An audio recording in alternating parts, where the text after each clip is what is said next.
I'd like to call the Prince William County School Board meeting to order. We will start the day off with a moment of silence at the request of Miss Lori Williams of the Woodbridge District.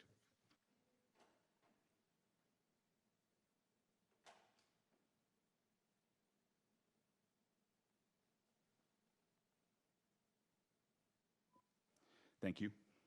For the pledge today, we have the group, the We the People Club from Pennington Traditional School will lead the school board and the community in the Pledge of Allegiance. And then afterwards, we'll have you, we know what school you go to, but then you come up and give us your name and your grade into the microphone here. So everyone rise for the Pledge of Allegiance, please.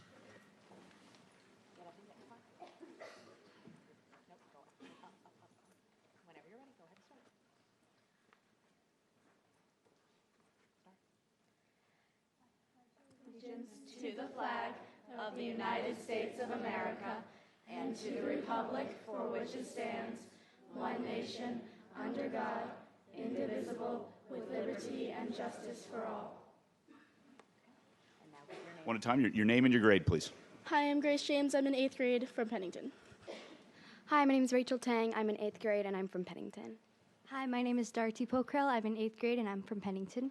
Hi, my name is Cece Marcelino. I'm in 8th grade and I'm from Pennington. Hello, my name is Andrea Lee. I'm from 8th grade, and I'm from Pennington as well. Hi, I'm Julia Birch. I'm in 7th grade, and I'm from Pennington Traditional School. Hi, I'm Elizabeth Pollock, and I'm in 8th grade at Pennington Traditional School. Good evening, I'm Christopher Nicholas. I'm in 8th grade from Pennington Traditional School. Good evening, I'm Ethan Weber. I'm in 8th grade from Pennington Traditional School. I'm Ashley Skinner. I'm from 8th grade at Pennington Traditional School. I'm Stephen Benson, 8th grade from Pennington.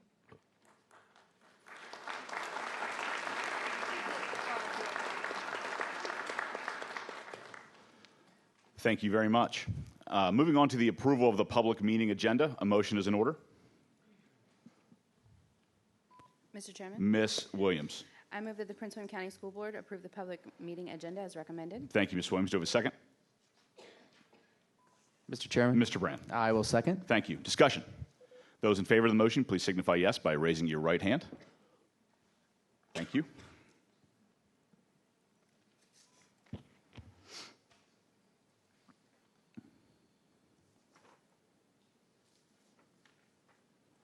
The vote is 8 yes, unanimous. Motion passed. Adoption of the consent agenda, a motion is in order. Mr. Chairman. Ms. Williams.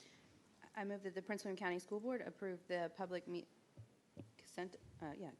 consent agenda as recommended. Thank you. Do we have a second? Mr. Chairman. Ms. Ralston. I second. Thank you. Discussion. Those in favor of the motion, please signify yes by raising your right hand. Thank you.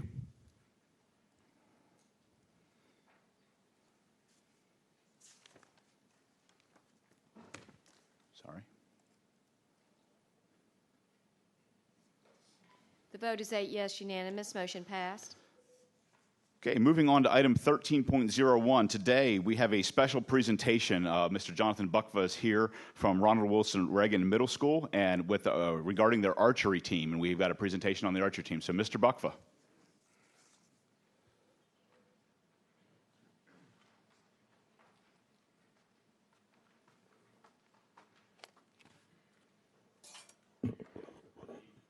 I think they showed me how to do it here. Talented. If you could hit it with an arrow, that would be more impressive, just so you know. Some of them in the back might be able to. All right. Good evening, Chairman Sawyers and the board members. Appreciate you having us here tonight. I'd like to provide a brief summary on the National Archery in the Schools program and how that's carried over to Reagan. In case you missed it earlier, I am Jonathan Buckfa. I'm the health and PE teacher at Reagan Middle School. I'm also the activities coordinator and the archery coach for the Reagan Battlefield teams, plus other duties as assigned. Let's see if this thing works. NASP was formed to promote archery within the school setting and designed to be for all students, grades 4 through 12. Most of these pictures have our kids in them, if you want to know.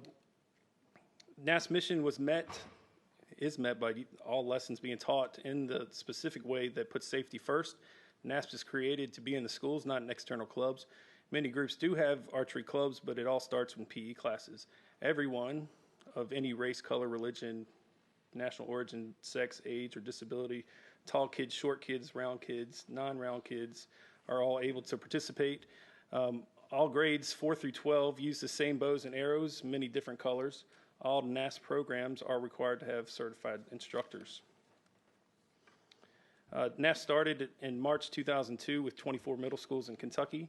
So if you do the math, Kentucky's had a 10-year head start on Reagan. Not that that matters anymore because we've caught up. The original goals, NASP started as the KASP in Kentucky because they reached their goal of the 120 schools and 24,000 students in the first year. Instead of the third year, and neighboring states were interested, they decided to make it the National Archery in the Schools program. These are the most current numbers that I had from this past summer. It goes to show how big NASP has become to reaching the youth in society, 14,000 schools and growing each year. As you see there, 37 jurisdictions have above 100 schools. Virginia is one of those, but I'll hit on that here in a few minutes.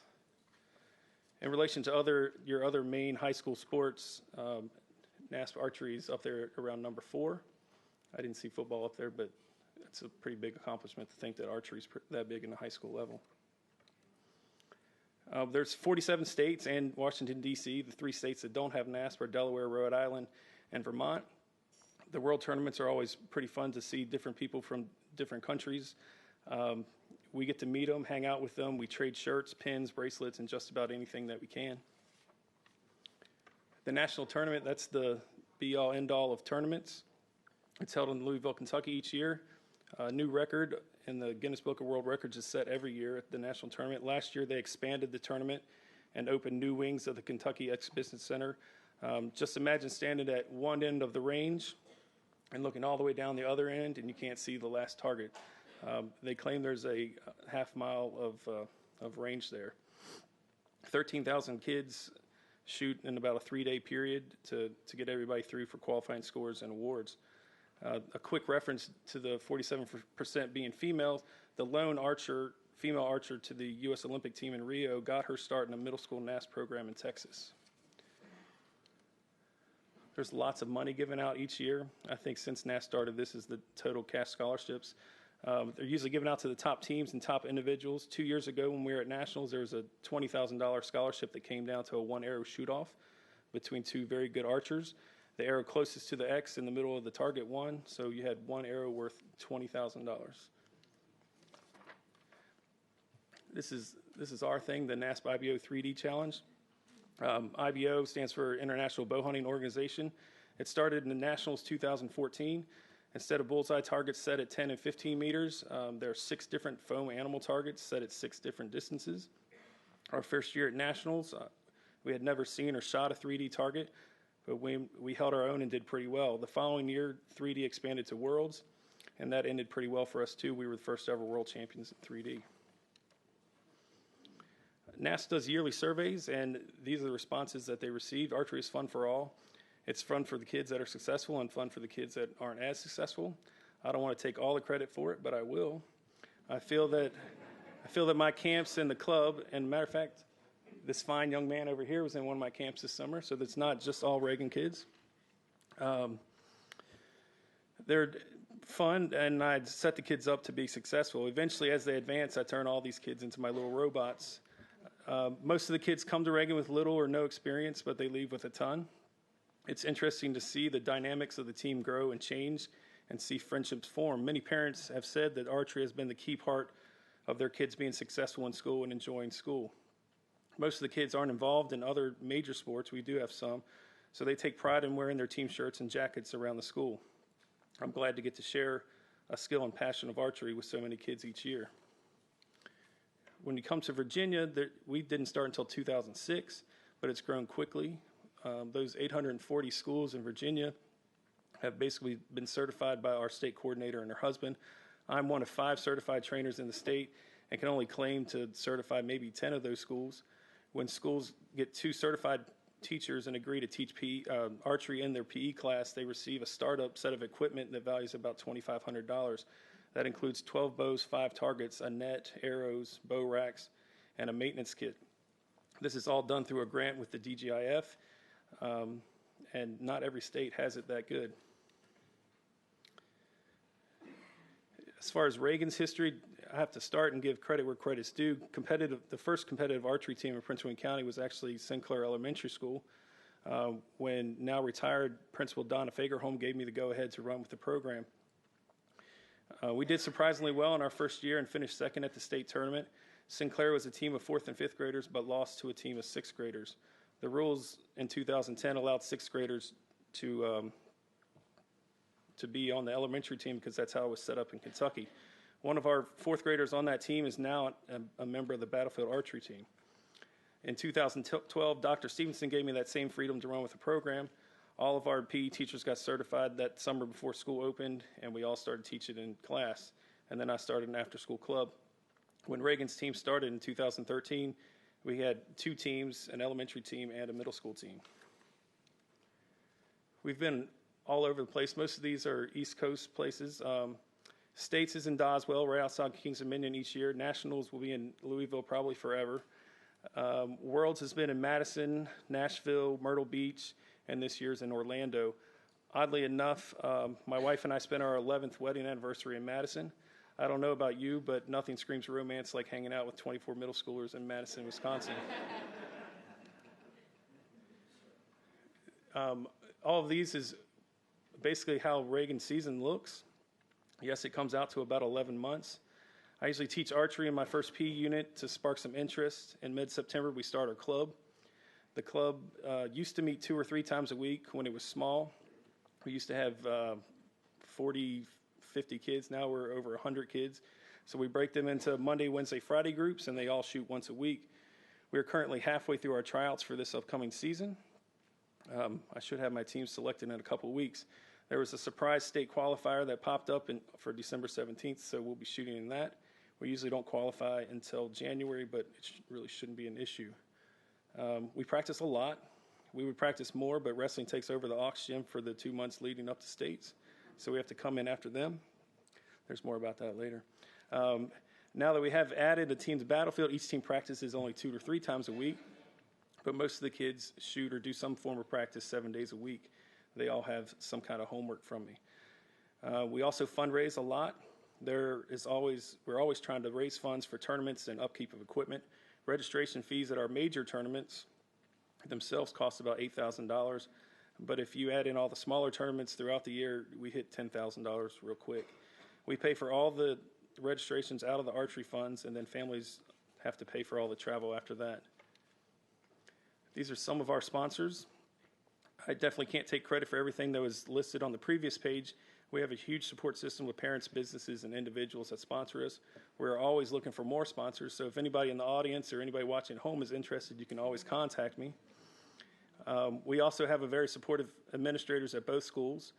It's not just my time, it's my family's, the kids, the parents. For every hour that I put in, there's a bunch of kids present, there's parents shuttling kids around, and I keep my administrators busy approving trips, and my bookkeepers always running deposits. We kind of fell into the 3D thing. As I mentioned previously, we had never shot a 3D target before 2014.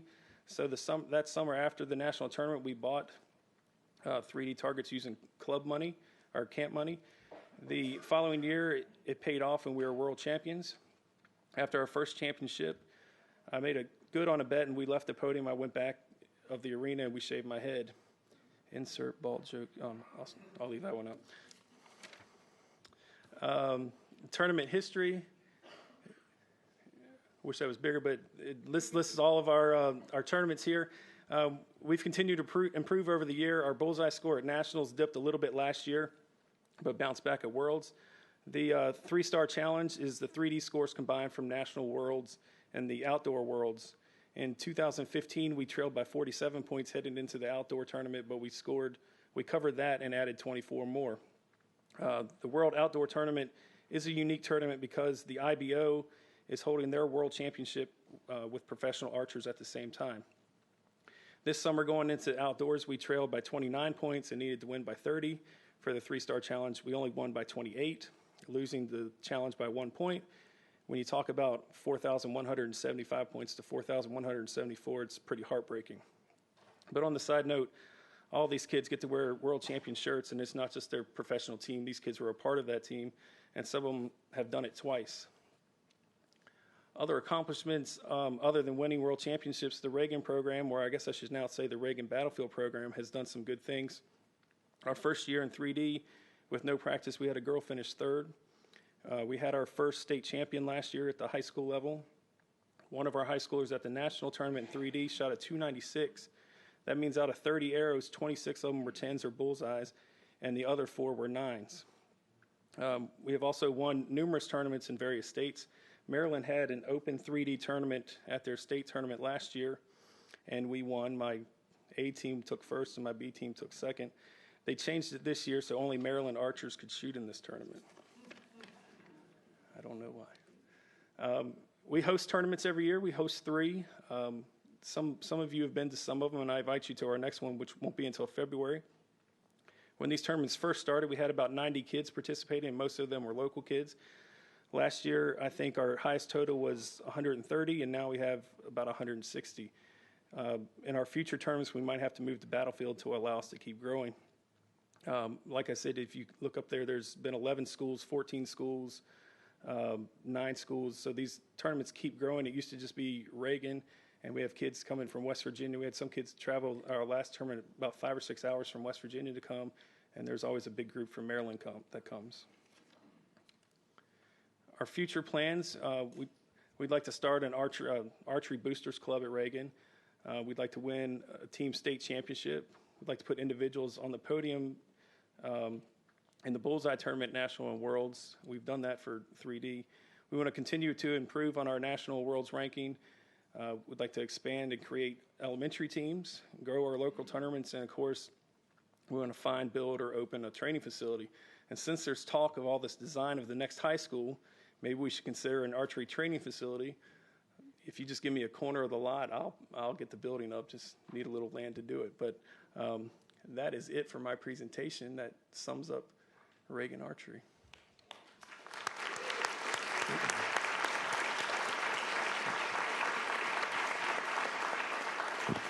And Mr. Buckfa, it's my understanding some of your archers are here today. A good number of them are here tonight. Could you all please stand to be recognized?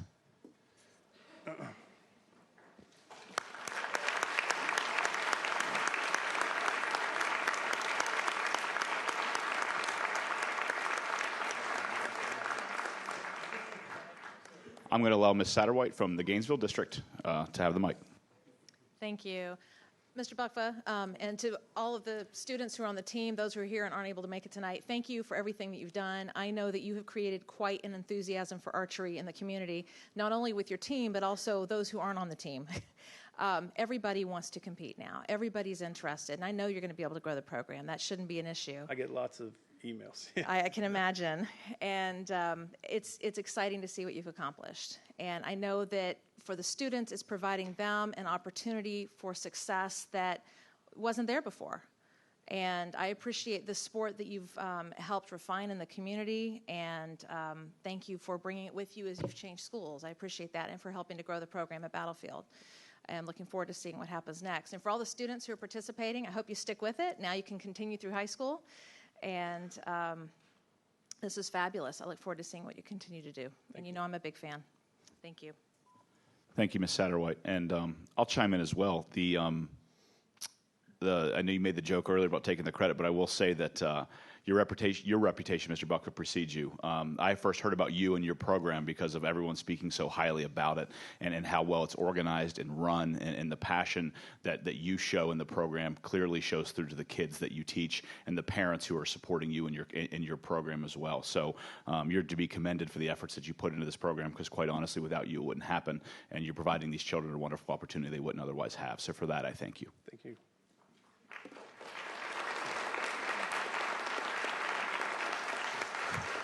Ms. Jessie.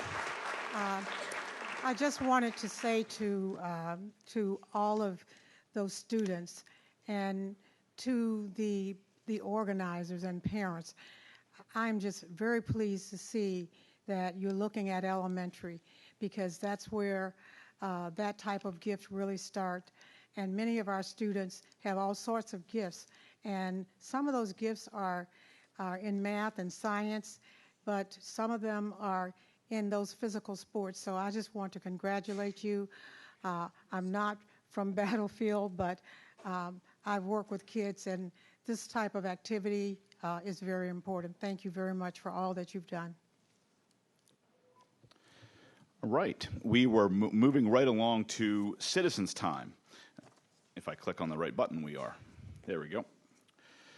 So we have a little lighter docket today. We have 6 people signed up in advance, 2 people signed up at the door. We should be able to get through everybody here on the front end. One of them is a larger group speaker. And just so you know, the students from Pennington, I'm not going to start the clock on you guys, so don't feel too much pressure. You're a larger group, so we'll give you a little wiggle room on that. Everybody else, sorry, you get 3 minutes. So we'll stick to policy on everybody else, but there's a longer student speaker group, so we'll give them a little longer to speak. So everyone's going to go. I'll call everybody here at first to come up to the front so you're ready to speak. Our first speaker will be Eleanor Segrest, and then our second will be the group speakers, Julia, Grace, Cece, Andrea, Ashley, Ethan, and Aaron from Pennington. Our third speaker will be Riley O'Casey. Fourth, Michelle Wines. Fifth, Patricia Ciberon de Sundevel. Sixth is Kitty Housden. And then from there, we'll go to the sign-ups at the door, which is Barbara Larimore and David Larimore. Just to remind everybody, if you or tell you for the first time, that everyone will receive 3 minutes, except for your group, like I mentioned earlier. Everyone will receive 3 minutes to speak. I will start the timer here on my computer, and it should pop up on the screen, and everything goes as planned.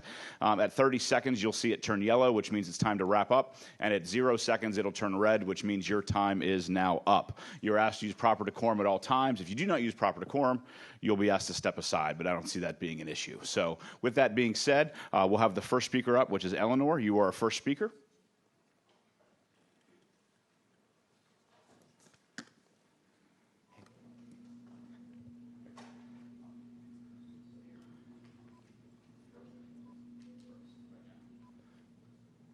I'll let you go. There you go. Oh, 1 second.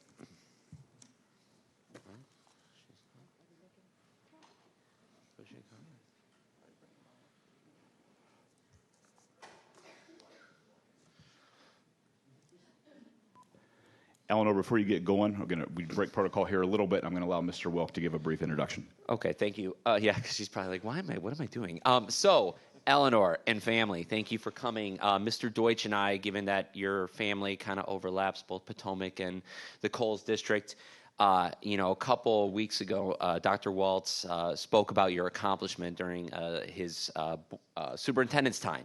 But given the significance and the national recognition of what you did, Mr. Deutsch and I wanted to recognize you, just for everyone watching at home and in the audience. Miss Eleanor, an 8th grader at Benton Middle School, has won the National Broadcom Masters competition. It's a STEM competition.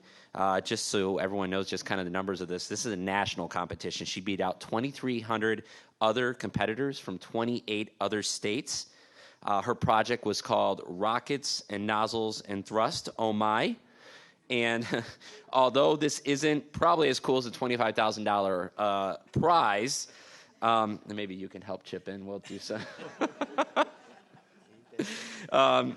Mr. Deutsch and I would like to congratulate you on this remarkable achievement. And before we officially come and give you your plaque we ordered for you, if you wouldn't mind telling the audience just kind of how you came up with the project idea and what your future plans are. So I originally wanted to study combustion rocket engines, but my mom wouldn't let me use explosives on the kitchen table. And that's when I learned about cold gas rocket nozzles. And cold gas rocket nozzles have been used on small appliances like extravehicular activity packs, or the little packs astronauts use around to fly in space, and more recently and more importantly on reusable first stage rocket engines like SpaceX's and Blue Origin's as horizontal stabilizers. And when I first learned about these cold gas rocket nozzles, there's not much engineering rules of thumb or data, and I wanted to add to that body of knowledge. So a cold gas rocket nozzle is just gas flowing through a system. It goes through the conversion section where it's compressed and speeds up. In the throat, it reaches sonic or subsonic velocity, and in the divergence section, it expands further. And as this gas is expanding in the divergence section, the pressure at the exit has to equal atmospheric pressure. And for this to happen, you need something called the expansion ratio, and that's the area of the exit over the area of the throat. here comes in the half angle, and the half angle is what I was testing. The half angle is what determines the engineering trade-offs. The wider the half angle, the quicker the gas expands, and the more off-axis thrust. But the narrower the half angle, the longer it takes for the gas to expand, but the less off-axis thrust. And most scientists rely on a rule of thumb for the half angle between 12 and 18 degrees, deciding that 15 degrees is the best compromise. My experiment disproved that 20 degrees is the best compromise for length and thrust.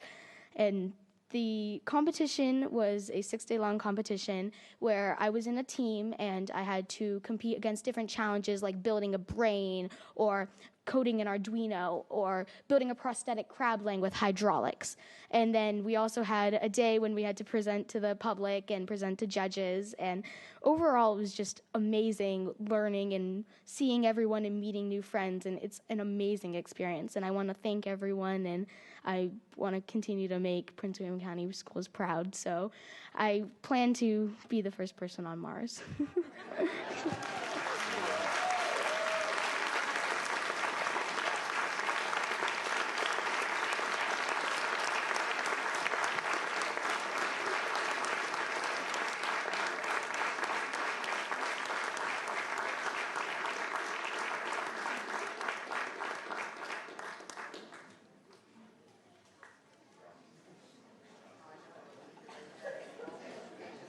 Congrats.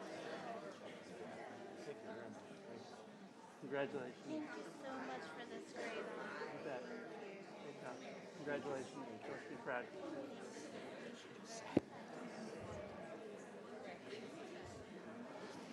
All right, our next group of speakers are the students from Pennington: Julia Birch, Grace James, CC Marcelino, Andrea Lee, Ashley Skinner, Ethan Weber, and Aaron Merrill. When you're ready. Good evening, Chairman Sawyer, school board members, and Dr. Waltz.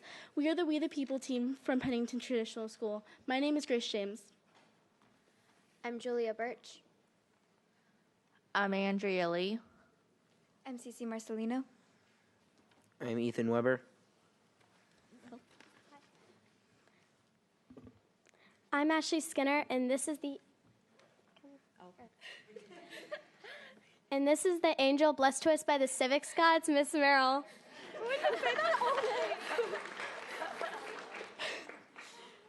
We the People is a national competition through the Center for the Constitution.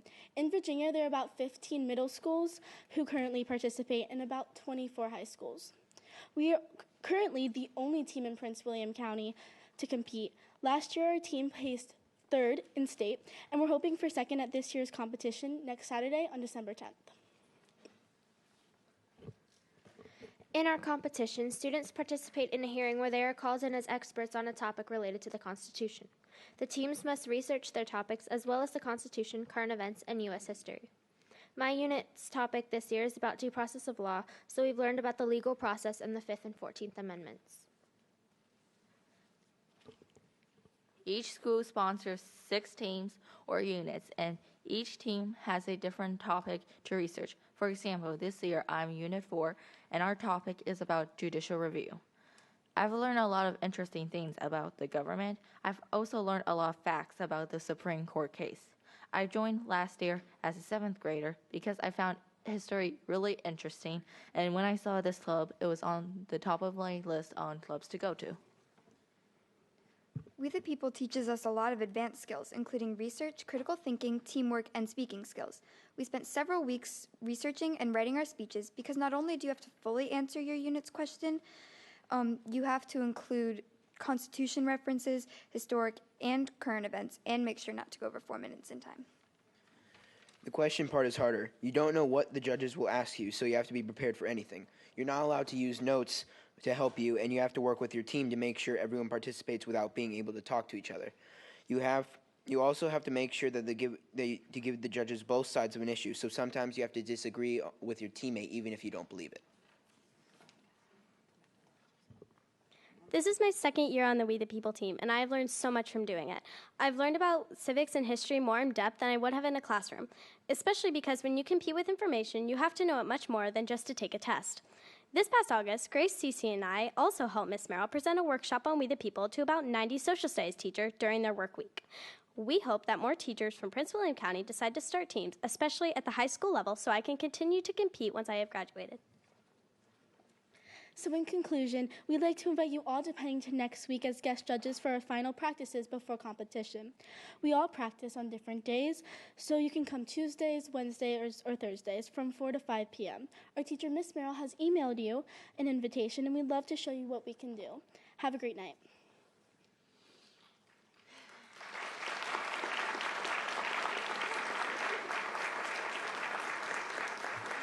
Thank you. Our next speaker is Riley O'Casey. Miss O'Casey.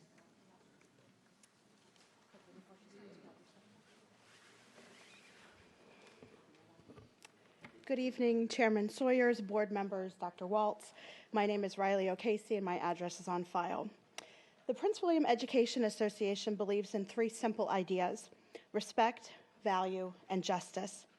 Our vision is a great public education for every student in Prince William County. However, this vision cannot be accomplished when employees are not always respected, valued, and justly treated. It's 3 simple ideas, yet why are they often not honored? Because change does not happen overnight. It takes time. Some progress has been made to ensure our employees are treated professionally, but there is much more to do. We, the school board, the school division, and PWEA must work together to eliminate the culture of retaliation and fear. Stephen Covey wrote, "Always treat your employees exactly as you want them to treat your best customers." Our students are our customers, and our employees must be treated professionally. Tonight, we stand together in support of our transportation employees. The first people our students see in the morning, and the last people they see in the afternoon. They are a vital, important part of our school division and should be treated accordingly. Thank you. Thank you. Our next speaker is Michelle Wines. Miss Wines.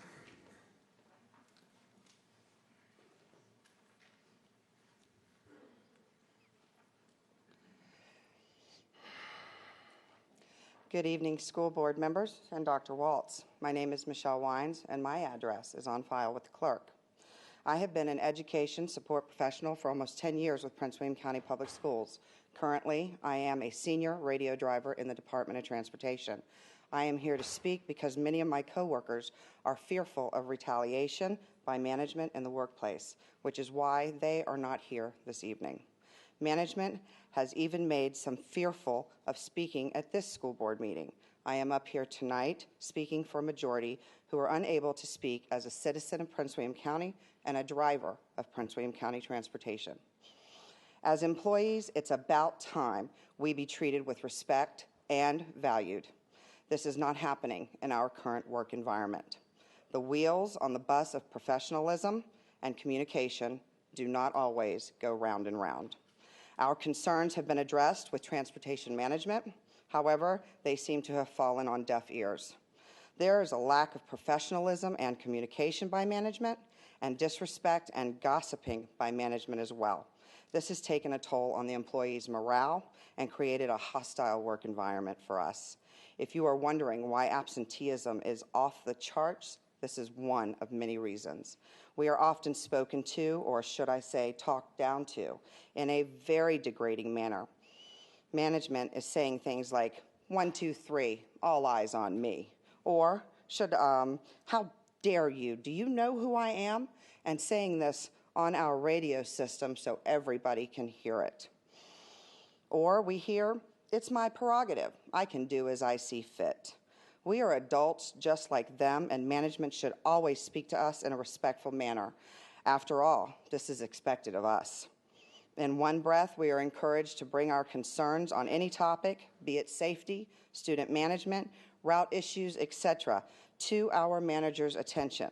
In the next breath, we are told not to be so proactive and leave those decisions up to management. Needless to say, their open door policy is not so open after all. As conscientious employees, we are very concerned about the safety of all our students and feel it is our duty to be proactive in sharing these concerns and suggestions when we see things happening that could infringe upon that safety. We expect management to consider our suggestions instead of slamming the door in our face. After all, who better to give those suggestions than those of us that are out there every single day? Instead of transparency and open communication, we are faced with very poor communication. I would like to wrap this up with a quote by William Arthur Ward. Greatness is not found in possessions, power, position, or prestige. It is discovered in goodness, humility, service, and character. Elected school board members, we're seeking your help. It is about time we receive respect and value. Thank you for listening. Thank you. Our next speaker.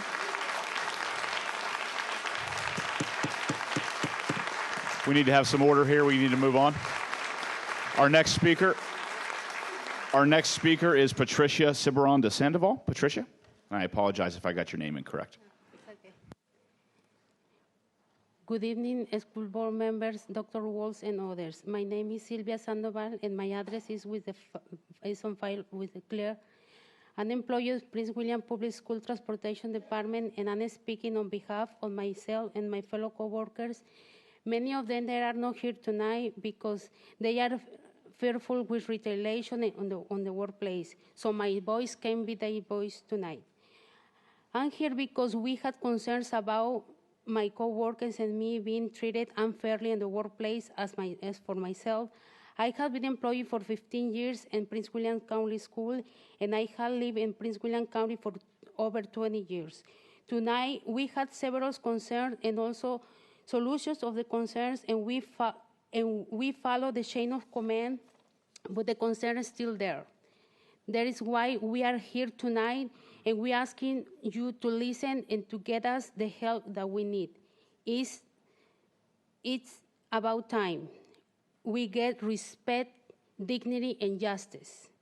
As transportation employees, some of us, we are not treated the same. By example, recently, Stonewall Cluster lost 2 schools to the boundary change. Therefore, a Stonewall Cluster driver lost bus runs, which is a loss of our pay. The loss of pay affects our livelihood. Currently, many of us, we are underbased, while others are getting overtime pay.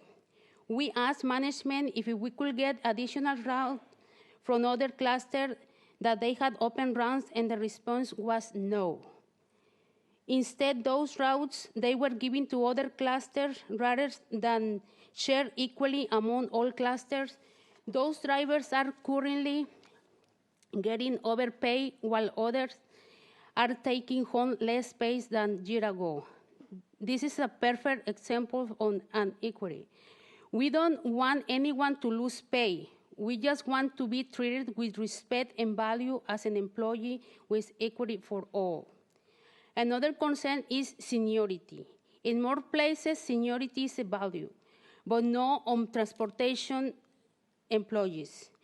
We had drivers with up to 40 years of experience. We want to be respected and valued for our years on dedication, hard work, service. Many of the newer drivers are giving more runs than the drivers with seniority, and some drivers are giving more activity runs than other drivers with more seniority. We all want to be treated fairly with equal merit. We care about the job, what we do. It is about time for respect, value, and justice for all employees. Elected school board members, we are seeking for your help, and thank you for listening. Thank you. Our next speaker is Kitty Housden. Kitty?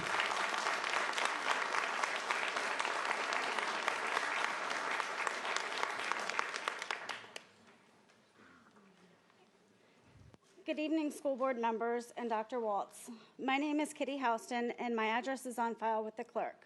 I've lived in Prince William County my entire life, and I'm a graduate of Hilton High School. I have been an education support professional for the past 13 years with Prince William County Schools. Currently, I'm a bus driver in transportation.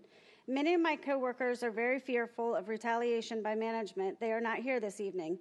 Even though management has been fully aware of our concerns throughout the entire school year, when they learned of this meeting with PWA and our plans to speak tonight, they suggested that we follow the chain of command and talk to them. We have done this on several occasions, and it has not been addressed. So we are here tonight. It is about time we are heard. Many transportation workers had their hours drastically cut this year due to a change in bus schedules. All routes were deleted and new routes were established this school year. Unfortunately, the inefficiencies of those routes have a negative pay impact to the employees with seniority. Employees who have been working with Prince William County Schools for 10 to 25 years are now taking home, on average, $400 to $500 less per month. This is significant when we are already at the bottom of the barrel with pay. With a shortage of drivers on any given day, route managers are having to cover runs, which takes them out from doing their office work. This has impacted the students because if updates to routes are not done, a driver could miss picking up students, and this happens quite frequently. It happened just yesterday where a student had to be taken back to the school instead of her normal stop. I can only imagine how upset the student and her parents felt about this. Also, when the drivers are given different schedules, those schedules are faxed to schools, which oftentimes could take up to 30 minutes to retrieve. When drivers expressed concerns regarding this, we were told by management to just be patient. We're paid by the hour and to just wait.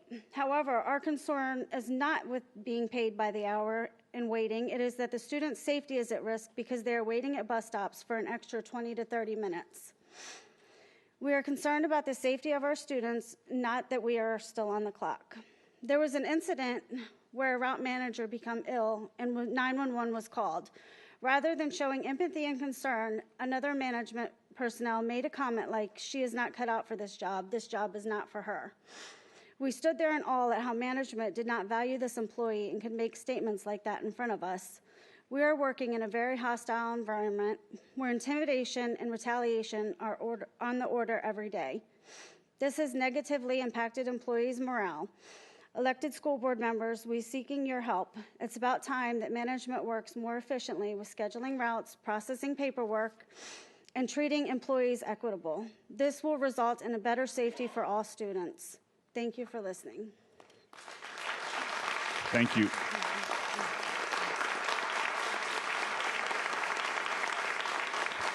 Our next speaker is Barbara Larimore. Barbara.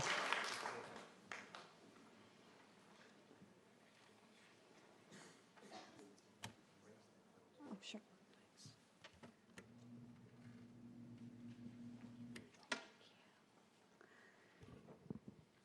Hi, everyone. I just want to start by saying thank you to Mr. Brand, Mr. Deutsch, Mr. Sawyer, and Ms. Jessie for reaching out to me.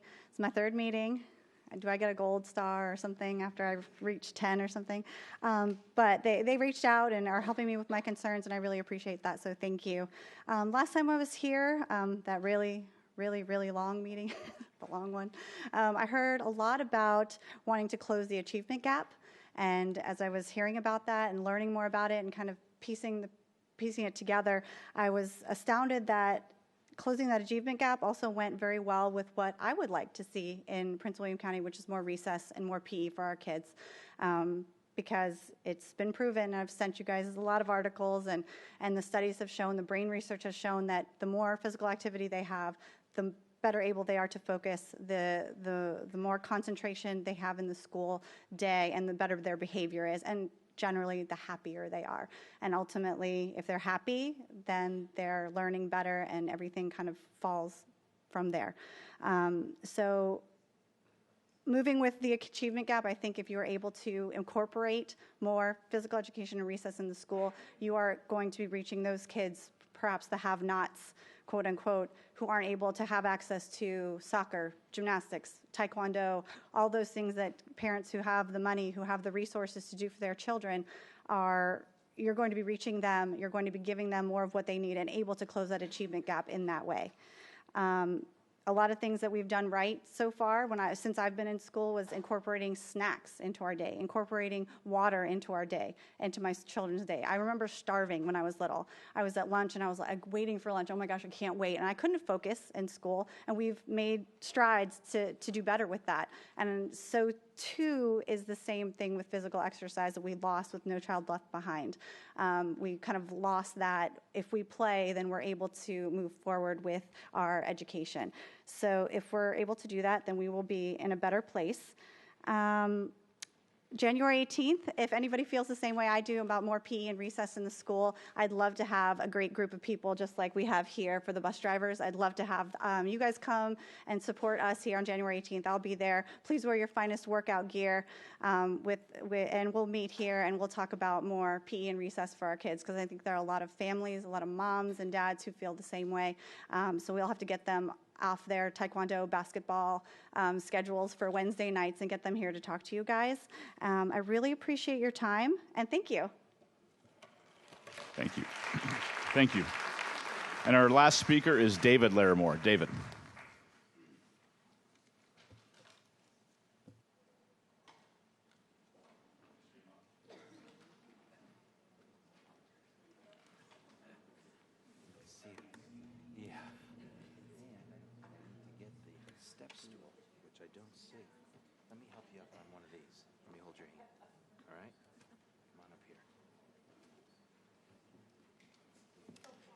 There we go. How's that? Good. I'm going to stay right here, though. Okay. My name is David Larimore. I am the second grader at Lakeridge Elementary School. School is hard when I can't play tag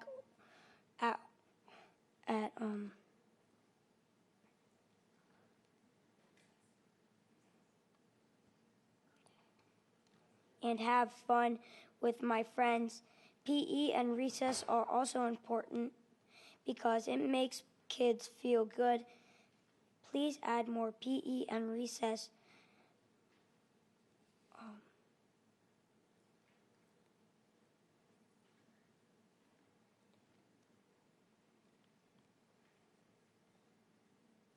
Every day.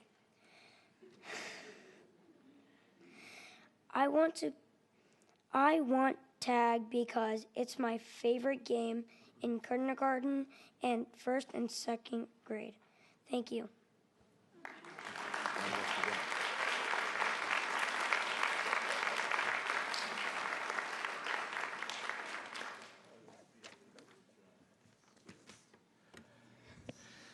All right. Thank you, Mr. Iman. We will update your job description accordingly.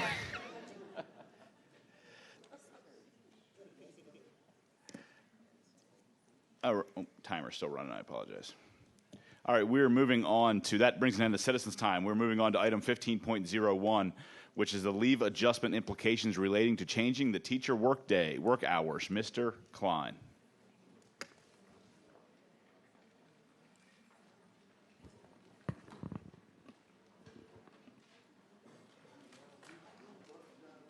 Mr. Chairman, members of the board, Dr. Waltz.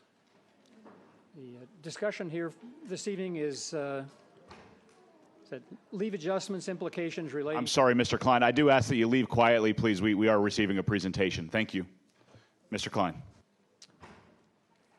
For historical reference, if you recall, back in May of 2012, the school board voted to increase the length of the teacher workday from 7 hours a day to 7.5 hours a day.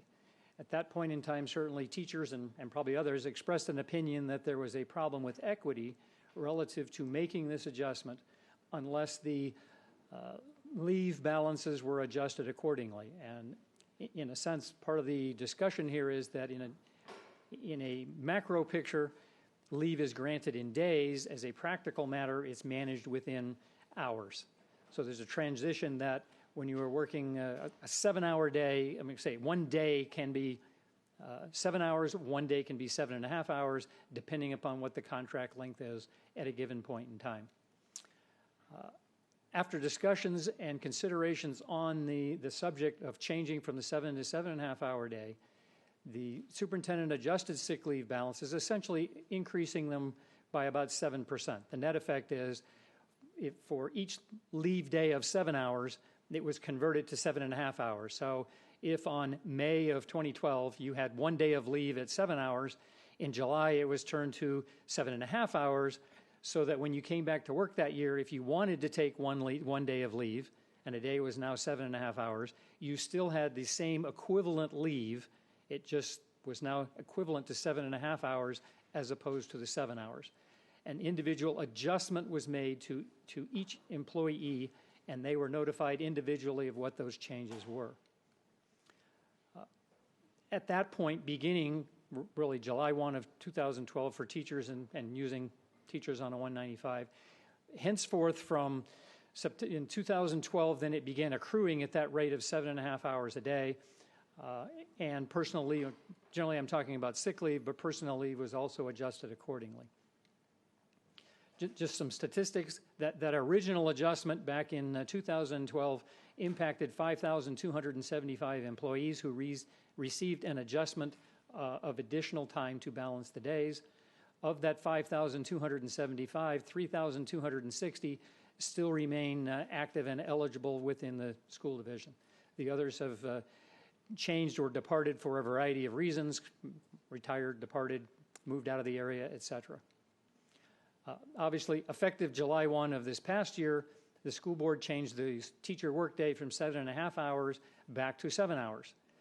At that point, teachers that had received an hourly adjustment in 2012, they went from 7 hours to a 7.5 hour day. They're now back down to a 7 hour day. So if I use 1 day of leave to keep it easy, because I need it, if you're in May of 2012, you had 1 day of leave on the books, it was equal to 7 hours. In September of 2012, after the adjustment, you had 1 day of leave that is now 7.5 hours, and if you took a day of leave, it was 7.5 hours. The adjustment after July 1 of 2016 would then provide that you have a 7.5 hour leave balance.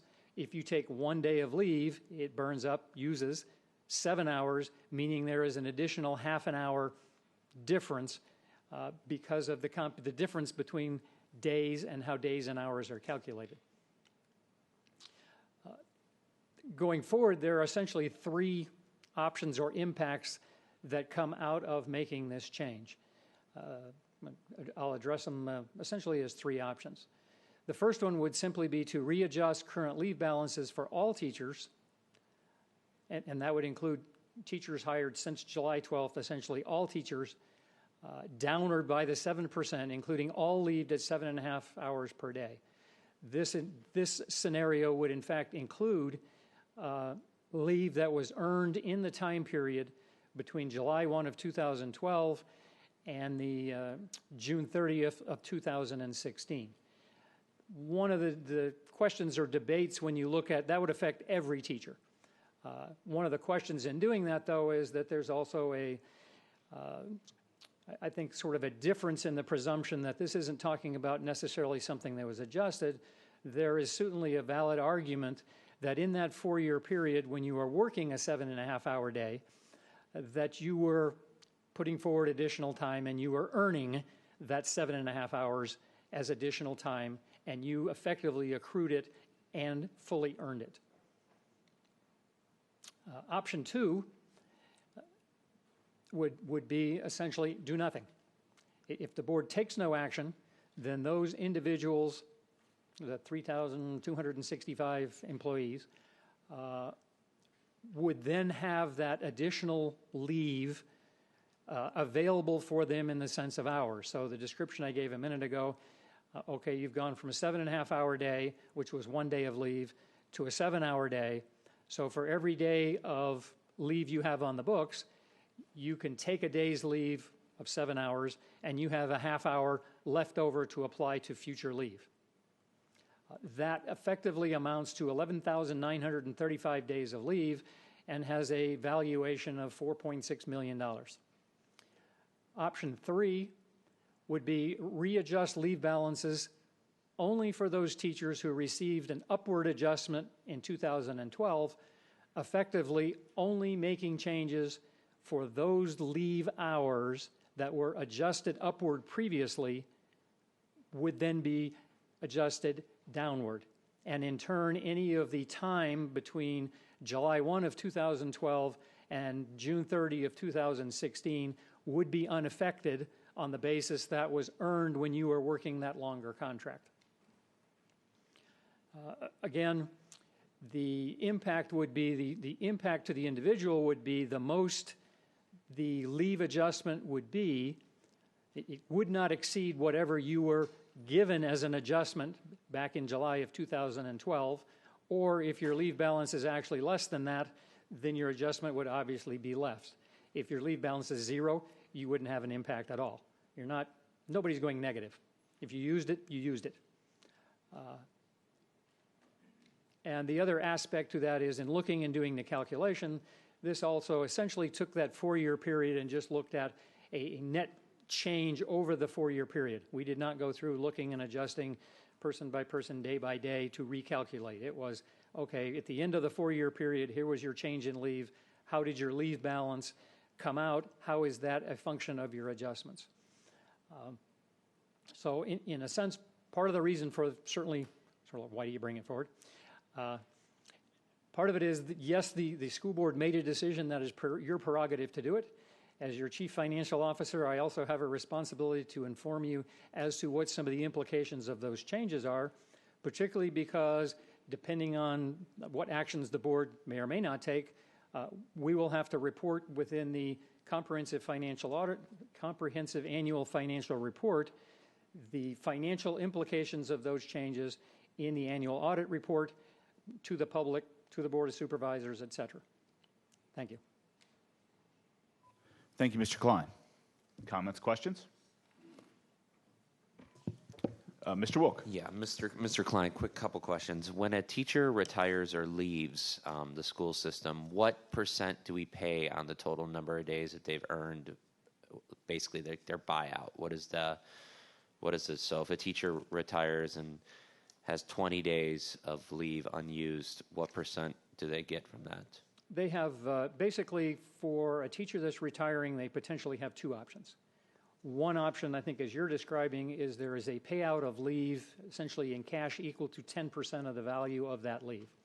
The second one is that depending upon the number of days leave that have been accrued, then the individual may be eligible for trading in the value of that leave, essentially, towards a contribution for health insurance during a certain limited period of retirement.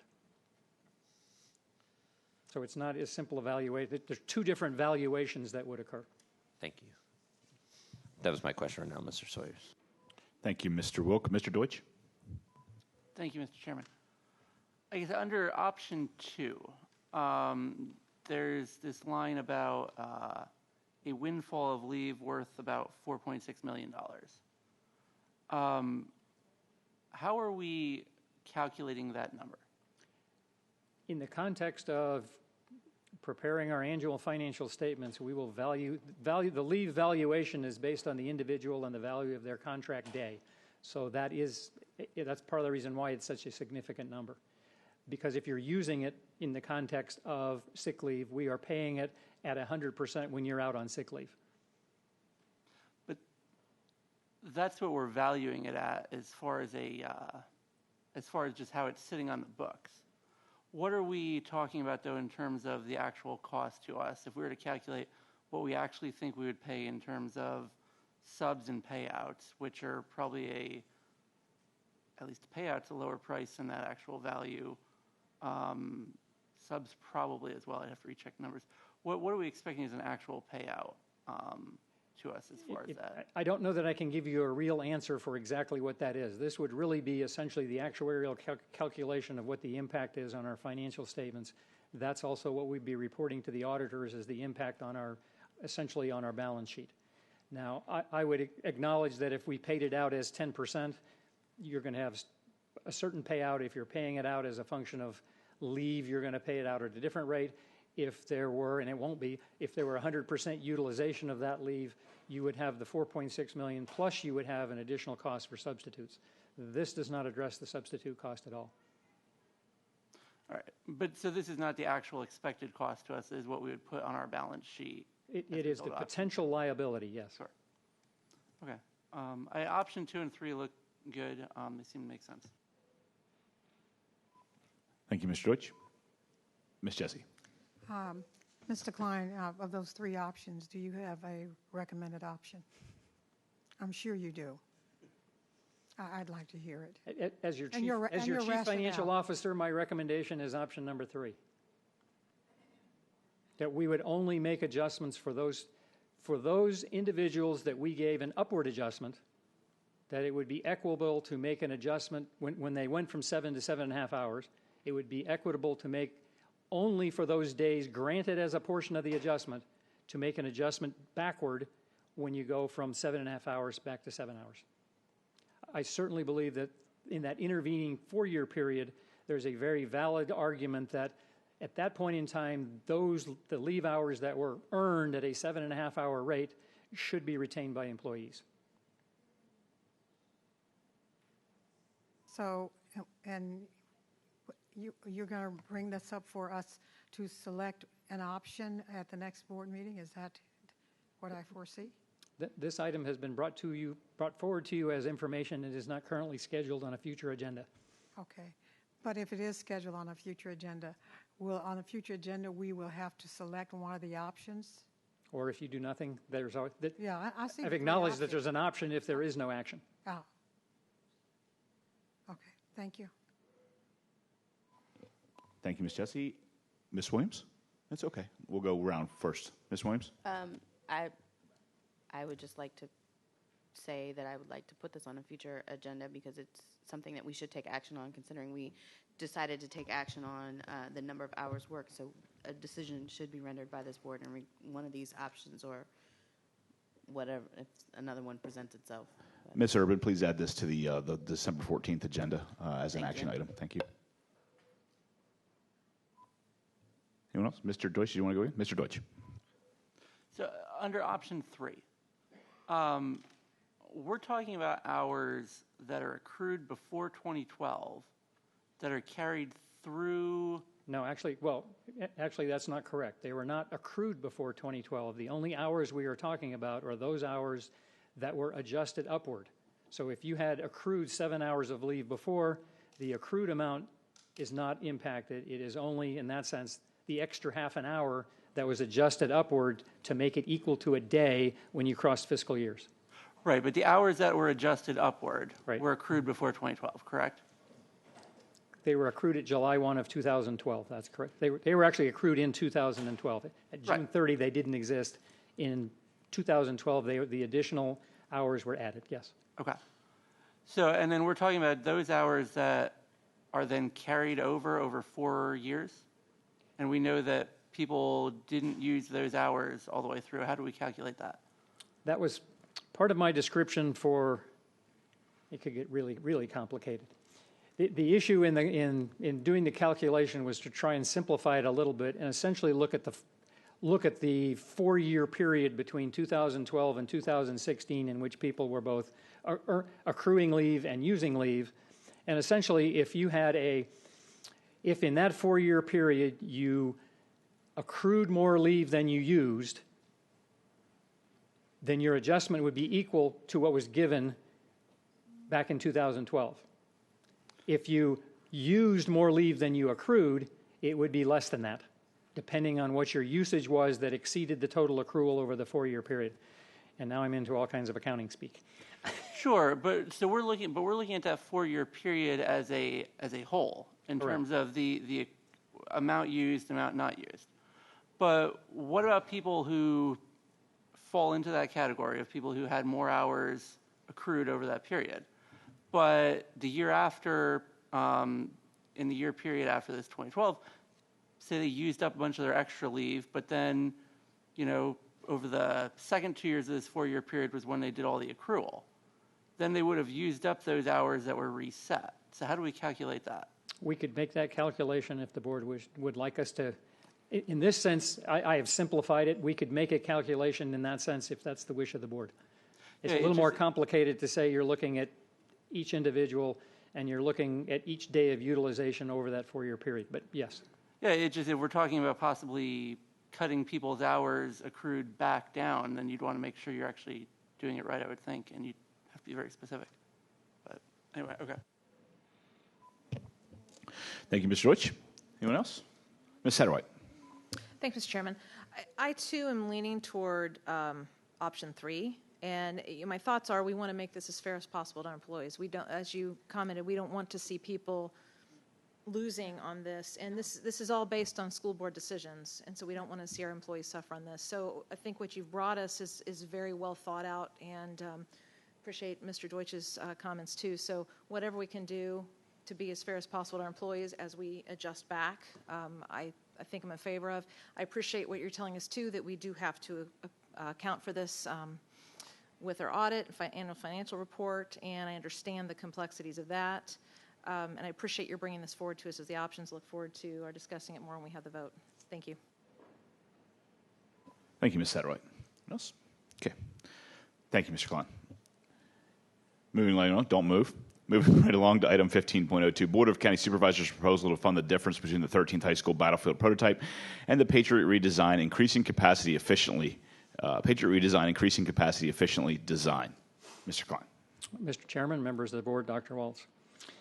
I'll open this one by essentially trying to do a little bit of history in the context of being on the podium, and to try and put it into context for essentially the audience and people that are watching, so that it's not quite just jumping right in. Prospectively, this is the 4th time the discussion on the 13th high school design has come forward. So that means that there have been 3 previous discussions by the school board with various different members on that board.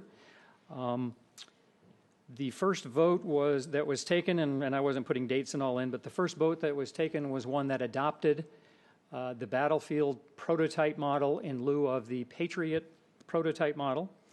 The second vote rejected a change from that battlefield model back to the Patriot model. And the third vote rejected the change back to the price model, which is effectively the Patriot model with an additional 504 seats. Part of really what brings us here today, the first item and the most significant one, is that in the last few weeks, and certainly at last week's Board of County Supervisors meeting, they have raised an issue and put forward a proposal. It's not a resolution. It's not a documented or voted on item at this point by the supervisors, but they have put forward a proposal that the county essentially pay the cost differential between the battlefield model, which is the high school at 2,053 seats, and the Patriot price model, which is the Patriot model with 2,557 seats. And that's basically just over, it's about $10.6 million difference in the cost between the 2 models. And if I can just highlight, again, as much to provide background for the discussion, what was referred to at the Board of County Supervisors, again, it will help put some of this in context, I hope. Certainly the proposal that's being made was initiated and discussed by Mr. Canlon. And again, he expressed a desire to fund in some manner, and most likely through debt service, the approximately $10 million difference between the 2 buildings. He was highlighting the need for the additional 500 student capacity, and again, particularly with the fact that this fall we've seen an additional growth in our school enrollment. We exceeded projections, particularly at the high school level. He did acknowledge that his proposal is for the more expensive model, and that he had previously supported the less costly model, and I think I have some bruises from those discussions. At this point, he was also indicating that he felt that the need for additional capacity and the resulting lower per pupil costs were his justifications. He acknowledged at the same time that the Board of Supervisors cannot and does not want to try and tell the school board what to do, but by providing this funding above and beyond the revenue sharing agreement, that he was desiring this to be, in his words, intended as an olive branch and a means to try and work cooperatively on the issue. He again expressed the desire to work with the school board to help address Eastern End issues of overcrowding as well, one of which at the board meeting he initially was looking to try and budget and appropriate an immediate $2 million to support the elementary school that we are pursuing at Prince William Parkway. However, as a result of budget and appropriation rules as a function of their meeting, they could not legally budget and appropriate that within that meeting. That was effectively deferred, and he'd indicated he would put it back forward at their December 6th meeting. They certainly discussed issues and concerns relative to what I would think we all describe as trust issues. Certainly the supervisors can appropriate funds. There's concerns on both sides to say that the supervisors could appropriate funds. Legally, the school board can use them on something else. The school board can have a concern that the Board of County Supervisors is potentially committing to 20 years worth of debt service at about $1 million a year. And prospectively, and to make it easier, if there's a new Board of Supervisors in 3 years, there's nothing that necessarily commits that, legally commits that future board to continuing this process. I think the discussion was as much one of trying to figure out issues relative to how to work, sort of, how do we work and how do we do this cooperatively going forward in the future. I think the one example even from last year was the issue of the Prince William County schools, Prince William County, for lack of a better word, class size reduction grant, because really it's no longer a grant, but a circumstance in which certainly they budgeted and appropriated an additional $1 million towards class size reduction. The school board evidenced certainly good faith in that by the fact that we had already proceeded down that path, had teachers hired and ready to go, and it showed our commitment to the fact that we were going to utilize those funds towards what they were looking at. There was also the discussion and a desire, and this would probably be a function of discussion potentially at a joint board meeting, to have some additional discussion relative to the overall acquisition, acquiring, and essentially banking of sites for both primarily schools, but school and county public needs, public facility needs, going out into the next 10 years, potentially identifying them, trying to see if we can find potentially floating a bond, something like that, in order to go acquire such sites and have them going forward into the future. Obviously, we have all recognized our concerns about a lack of availability of sites and the ability to both find them as well as acquire them.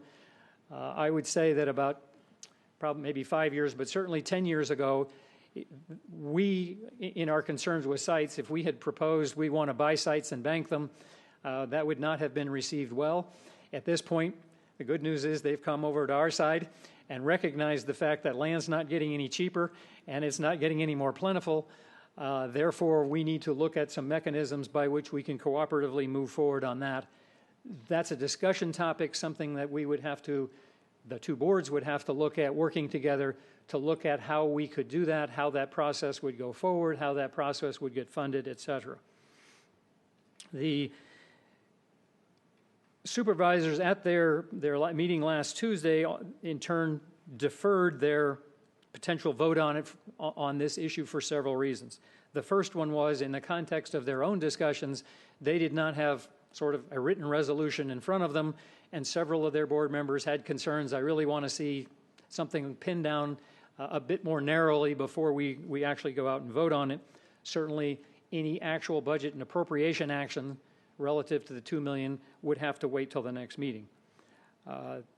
They also indicated that would provide additional time for discussion between and amongst members of the Board of Supervisors, the school board, and between the two boards.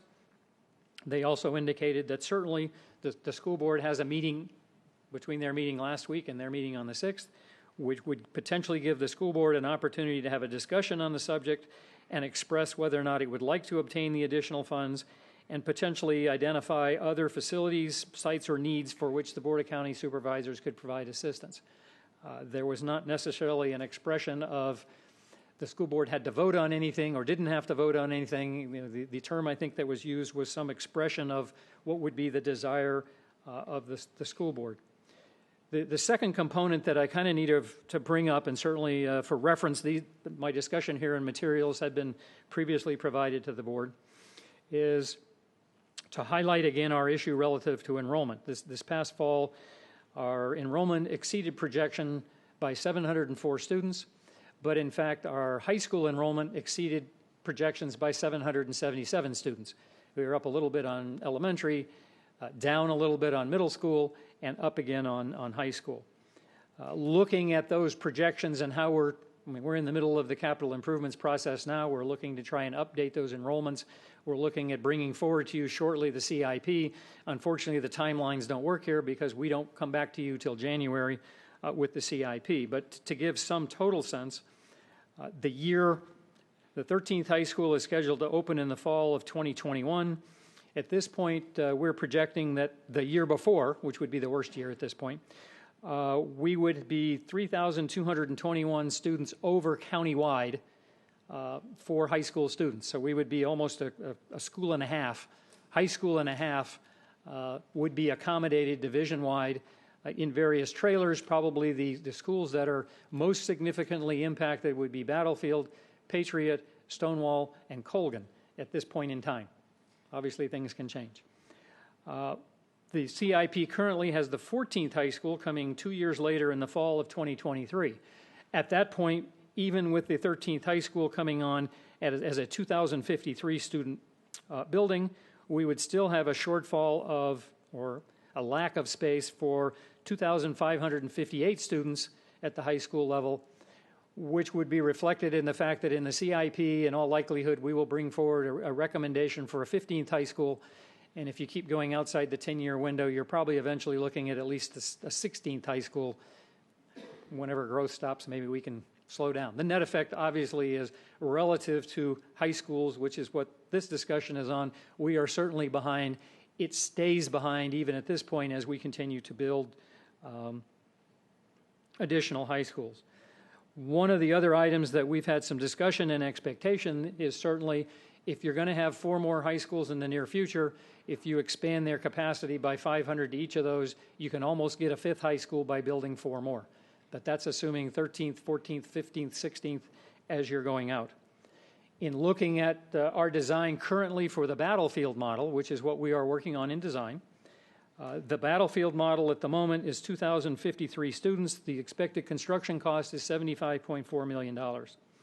To the extent that we would look at adding 504 additional seats to a redesigned Battlefield model, that would cost $93.9 million, which is about $18.5 million to add the 500 seats. There are a couple of ways that, sticking with the Battlefield models, we can approach this. The first one is we complete the design, and when we go to bid, we bid the school itself, we bid an option for the addition. The school board has a choice of how much money to spend, and depending on what happens in the bids, you never quite know what's going to happen. Sometimes they come in what we expect. One year, about 10 years ago, we got a free elementary because bids were really cheap. Must have been the bottom of the recession.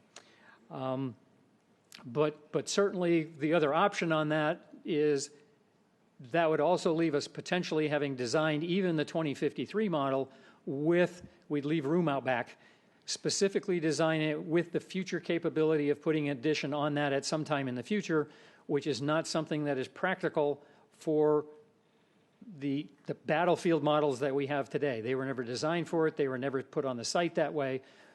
Going forward, that could be put in. The additional cost in essentially what we're projecting right now is that additional cost of that extra wing on a Battlefield prototype is about $18.5 million. The other option, and again, I've provided you these numbers separately, the Patriot price model with 2,557 is just over $86 million, which while it is $10.6 million more than the Battlefield model with 500 students, it is about $7.8 million less than the Battlefield model with 500 extra students. And I've probably confused everybody on numbers at this point. At this point, I think that probably brings a good summation of the driving factors. One of why we're here or talking about it again is one, it really came forward as a function of the Board of County Supervisors essentially making an offer of, we would really like you to build this other model of the school, and we're willing to offer you $10 million to do it. Then we have the you have, the discussion of the value of that and the likelihood and ability for that to go forward and for that to happen and be retained into the future. I believe that provides probably a sufficient summary of where we're at, and at that point I will conclude and turn it over to the chairman. Thank you, Mr. Klein. I know we'll certainly have some discussion on this. Board members, what I'm going to do so everyone doesn't get too delayed in their thoughts and so everyone gets kind of a fair crack at getting their thoughts out here. Whatever order we want to go in is fine, but I'm going to give everyone about 5 minutes for this first round to kind of get their timing out and get their thoughts out so that way we don't get too distracted. Doesn't mean it's the only time we need to go around, but I think we need to kind of help control, make sure everybody can get their thoughts out in an orderly fashion. So whoever would like to go first, you're more than welcome to have the floor. Who has the first thoughts? Mr. Brand, it's your district, so Mr. Brand. Mr. Klein, I want to thank you for your presentation tonight, and I want to thank you for taking time to go talk to the Board of Supervisors last week and answering their questions and following up with us tonight. Of course, as a representative for the Brentsville District, I strongly support what the Board of Supervisors and Supervisor Canlin is proposing. Earlier this year, I was a parent, and I live in the Brentsville District, and I live very close to where this proposed high school is likely going to be built. And as a parent, I emailed the school board here a couple times on this topic and voiced my strong support of the price model. And I want to thank the members who did respond to me. Mr. Welk responded twice, so I do appreciate that. But I just want to look at the numbers. And I'm not a math guy. I was an English major, so I'm better with commas and periods and those sort of things. But when I look at math, let me just throw them out to you. Battlefield, as of September 30th, had 2899 and 14 learning cottages. Let's look at Patriot. As of 9:30, they had 2747 and 20 learning cottages. Let's look at Stonewall. As of September 30th, they had 2560 and 3 learning cottages. So we're looking at, when I did the math, 1691 in terms of more students just in those 3 schools as of the September 30th numbers. When we're looking at learning cottages, we have 37 out of 41. We have 41, I guess, at the high school level as of September 30th. 37 of those were in those 3 schools in terms of Battlefield, Patriot, and Stonewall Jackson, and Freedom did have 4. And let's look at the future. Horace Greeley had that famous statement, "Go west, young man," and when it comes to development in Prince William County, people have definitely gone west. And we continue to grow. Back on October 15th, we talked about development that's going to continue in the Brentsville District. We talked about Innovation South with the potential of 64 more high school students. We talked about Innovation Town Center with the possibility of 130 more high school students. We talked about a development potentially off of Devlin Road and Linton Hall with the potential of another 135 students. It's another 100 and 329, and you've given us more numbers tonight to kind of justify that we're thinking too small when it comes to the high school size for this 13th one. I do not want to see our district kind of get into the situation that we did with Patriot, which is we opened a school within a year or two. I think it was 1 year. It was overcrowded, and it's only gotten worse and worse. So I think that the smart decision for all of us would be as a board to work together on this. I think a smart decision would be for us to work with the Board of Supervisors on this. I think we can find some consensus. I could think we can work together. I think we need to get past this west versus east sort of mentality and figure out what we can do for the betterment of all students in Prince William County, not only in my district, but in all parts of the county. So that's all I have at the moment. Thank you, Mr. Brand. Ms. Williams. Thank you, Mr. Chairman. I would like to thank you, Mr. Klein, for taking the time out to go meet with the Board of County Supervisors and listening to Mr. Canlin's proposal. I do, being a person who is always open to collaboration and listening to the opinions of others, I just found that this proposal was extremely interesting, that we started at the high school level with the 13th high school, and it's 10.6, is it $10 million they're offering us? Or is it 10.6, if you don't mind? He had quoted a number roughly of $10 million. Roughly of $10 million? Or essentially, potentially the debt service associated with it. Whether he's rounding or not, I really couldn't answer. Okay, and because my concern is, I have a little bit of trouble with this in the sense that I feel that when we started this discussion, we didn't, at that time, even have to pay for land. And now we're in a situation where we're paying for all of it. And we're still, even with that 10 coming up having to put money out of the school system's pocket to adopt this newer model, which the board itself has voted 3 times not to change the current model that we have planned. And I understand that this is in regards to adding more capacity for students at the high school level. But what I want to know is, do we have the true numbers for high school students in the West when this school actually opens, not including transfers, but the actual true numbers of what the student population would be for high schools? Because I believe it's the 4th through 6th graders that are currently in the West that would be the students who would end up at this school, if my years are correct. Is that right? Anybody roundabout in there for 6th grade now, correct? The expectation at the moment, and I can run through several schools, is that by the fall of 2021, Battlefield would be 1,283 students over capacity. I do believe we have some transfer numbers in here, though. Okay.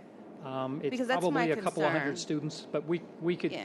look My at how to concern split is it. that I feel like we're limiting ourselves if we're just looking at this as a financial decision, because at $10 million, if we're talking about true overcapacity for students, you know, my district has the most trailers of elementary school students, and we're not even talking about putting them in buildings. We're not even talking about the severe overcrowding that will happen when they age out and end up in high school. The continued growth that's going on in my district that's probably comparable to the western end, because we're getting apartments and townhouses, on top of each other. So I'm still very concerned. While I like the idea of the Board of County Supervisors, specifically Mr. Canlin, offering us an olive branch, my concern really is truly, if this is a matter of making it equitable for all of our students, I think that we're starting on the wrong end, when the need is at both ends for the eastern end, for our elementary, middle, and high school students.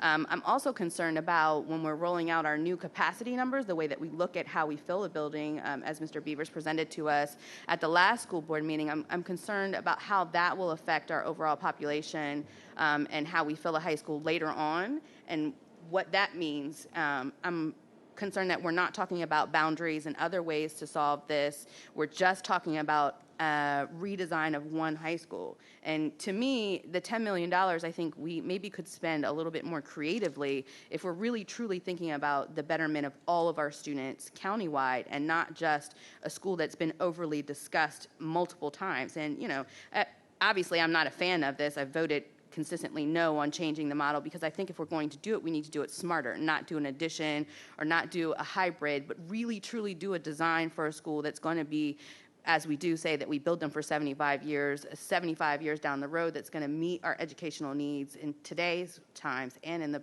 future, which we're not considering with $10 million. You know, I have a lot of concerns with this, and I think that this would be better suited if we could actually meet board to board and really sit down and really discuss equity amongst all of our county students, and not one specific high school. Well, I think that's an interesting place to start. I don't really know how that does all of our students a good service, and I see them run out of time, so maybe seconds will. Thank you, Ms. Williams. Who's got it? Miss Jessie. Mr. Klein, I appreciate your thorough report. It would have helped me in making my remarks tonight had I gotten a list of all the information and the numbers, because it appears to me that you came into this meeting to support the Board of Supervisors' recommendation. That's just my perception with all the numbers. And I'd like to read some numbers also. These are capacity numbers. In your last report that you gave to us, this report, LV Elementary, 89.9 capacity. Bristol Run, 81. Buckland Mill, 80. Cedar Point, 73. Gravely, 86. Loch Lomond, 86. Marshall, 86.4. Haymarket, 75.9. Mountain View, 79.8. D. Nokesville Elementary, 89.8. Mullen, 81.6. Piney Branch, 83.4. Sinclair, 85.9. Sutley, 80.5. Westgate, 71.3. Wilson, where all these people came in and said they needed the school and they had to have the school, is now sitting at 81.5. Young is taken, from what I understand, are taking the students from Nokesville Elementary, not from Nokesville, from the Nokesville, and Young is at 74.5. Benton, 89.5. The Nokesville for middle, 80.8. Parkside, 85.4. Brentsville, 89.5. And at the elementary level, we have 25 trailers at Occoquan and 57 trailers in that Potomac. Now, for Occoquan, we needed a school. We needed a space. Since I've been on this board, we've talked about Amesbury. We've talked about trying to find a school site. We've talked about the work, Chin Center, Chin, that land at Chin, and the Board of Supervisors. We've asked the Board of Supervisors to give us land, to give us space. They have not. We've asked them not to rezone, and they have not. Now, all of a sudden, they want to give us $10 million, when in fact, it's going to cost an additional $15,000 to $20,000 because the Board of Supervisors, Ms. Lawson, did not accept the proffer, another $10 million for water, and an increase of $50,000. This school is going to cost $160 million without a pool. And it looks like quid pro quo to whatever. I'm just so upset about this because I feel that in order to get what they want, no one's talking about the lack of equity. And it's not an east and west situation. You have poverty on the east. You've got 14 trailers at Potomac View.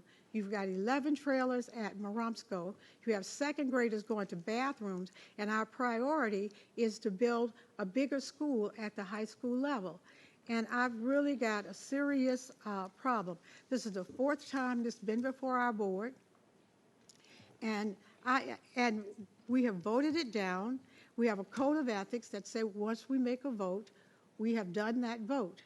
So I've got a real problem with this situation that we're talking about now. So my recommendations are help us find the land on the east without asking for something on the west. Just give the kids on the east what we need. We have 4 expansions over at our Lake Ridge sites.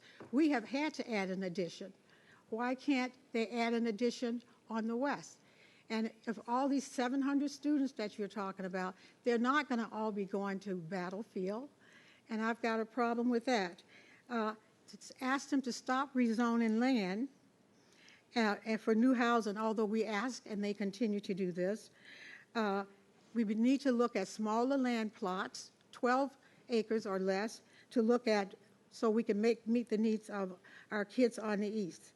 And I'm just upset about the fact that we are in the newspaper for having segregated schools, and most of these schools are on the east, and yet we're talking about building on the west. And so it shouldn't be east and west, but because of economics, it really is an east and west situation. Thank you, Ms. Jessie. Ms. Ralston.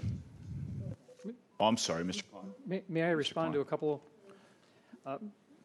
If I can just respond to a couple of the comments, because certainly there a couple of them I'd like to respond, a couple I'm very much in agreement with. The first one is relative to the numbers that I'm talking about tonight. I can give you copies of the documents that I've been sending to the board over the last 2 weeks. So those numbers are pretty much, there might be 1 or 2, but the numbers we're talking about and the costs we're dealing with, I have provided to the board over the last 2 weeks so that you have them. They were not in our board docs. They're not in this for tonight. They were provided as a function of information packets and updates. And we discussed this in the room, and none of this was discussed. But anyway. Relative to, and again, so that I think there is a concern relative to what's being spent, say, on a high school in the West. We also have, recognizing that within the capital improvements program, we also have a building program going on in the East. And the reminder in that sense is certainly, I mean, we're doing the boundaries now that we have, for next fall, we have the opening of Potomac Shores Elementary, the replacement Kilby Elementary, building additions at Belmont, Neabsco, and Henderson. They will in turn add about 2,000 elementary seats to the eastern end. In 2019, the Prince William Parkway Elementary additions at Antietam, Lake Ridge, Springwoods, and Lee Sylvania will add about another 2,000 elementary seats. And in the fall of 2021, we project the need for an additional elementary school again, which is another 950 seats. Trying to address, in one sense, yes, there is a dire need. Our goal is to reduce and eliminate trailers. There will not be any second graders in trailers at Potomac View next year. That one I can promise you. Didn't mean we get rid of trailers yet. We're trying to make progress. Collectively, over that those 3 periods that I'm talking about, that's probably about between $90 and $100 million worth of effort by the school board, by you, to work on and address elementary issues on the eastern end. So at the same time, the other one that you raised that I am in full agreement on, certainly with the Board of County Supervisors not approving Stonehaven, effectively that proffer was going to be about $24 million for us relative to the site itself, utilities, road work, etc. However, the reality that we are in today is that subdivision was not approved, that a proffer is not approved, and relative, it doesn't matter at this stage whether we build the battlefield model or any other model, we're going to pay those costs. Yes, we're stuck. I didn't say I was happy about it. Thank you, Mr. Klein. Ms. Ralston. Thank you. You and I have had quite a conversation about this. And I think I left it the same way that I started the conversation. I'm landlocked, which simply means there is no room for me to do much of anything. I don't even have elementary schools except for one that you could possibly just attach something to expand it. And we need to look, as far as I'm concerned, at creative models. And how do you build a second floor or even a third floor? I'm not totally against a school in the Western End High School, but I'd like to first be able to have the conversation with the Board of Supervisors just so that you can look a person eye to eye and see just how true they are about their word. I'd hate for us to get caught, like a rainy night tonight. I'd hate for it to be a rainy day. So if you are going back and you're going to have some more conversation, I know I would like to have conversation, and I don't know about anyone else sitting up here, but we need to know exactly.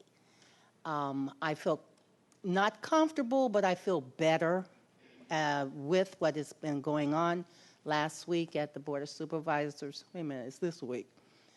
And so when do you think that we can have that conversation? Do you need to talk to someone? Ms. Ralston, we currently have a January 19th, is that right? January 10th, I apologize, I was wrong. Okay. January 10th is currently our board-to-board meeting. Just for the record, since the public knows, we did have it scheduled earlier. We had it scheduled in just a week or so, actually. And then only three of the 8 Board of County Supervisors could confirm their attendance. So Ms. Jessie and I got together and agreed that it wasn't worth necessarily holding a board-to-board meeting with only 3 members of the BOCS there. So that's why it's moved into January, just so you know. Okay. So does this throw anything off as you can see it? Yes. It does? Tell me what. We have been working with a timeline that we effectively needed to go through and sort of get to sort of the completion of a design stage basically before Christmas. Mm-hmm. Realistically, we had been pushing for about the 1st of December. Well, the difference between the 1st and the 6th and a couple of weeks in December is one. Pushing out now another 6 weeks. I give Mr. Thompson even more gray hair by saying, well, are you prepared to make a decision the night of the 10th, or is it the night of the 11th, or then is it the night of the 18th, or is it... There is certainly a finite period of time at which one of two things happens. Either we can't get it done or he pushes the school back another year. I don't think any of us... I don't think anyone involved in the process, regardless of what model they're pursuing, wants to push this high school back another year. I concur with that. Okay. It's either now or never. So we need to at least, with their good faith and hope in our good faith, we might be able to get something done. If I twist his arm hard enough, then January 10th, if you're going to make it, the problem is back to continually pushing back. To say you can have a discussion on the 10th and we have a board meeting on the 11th, give us an answer, we really can't go beyond that. Okay. Thank you. That would theoretically give time for a discussion. It just doesn't. We'll see. Thank you.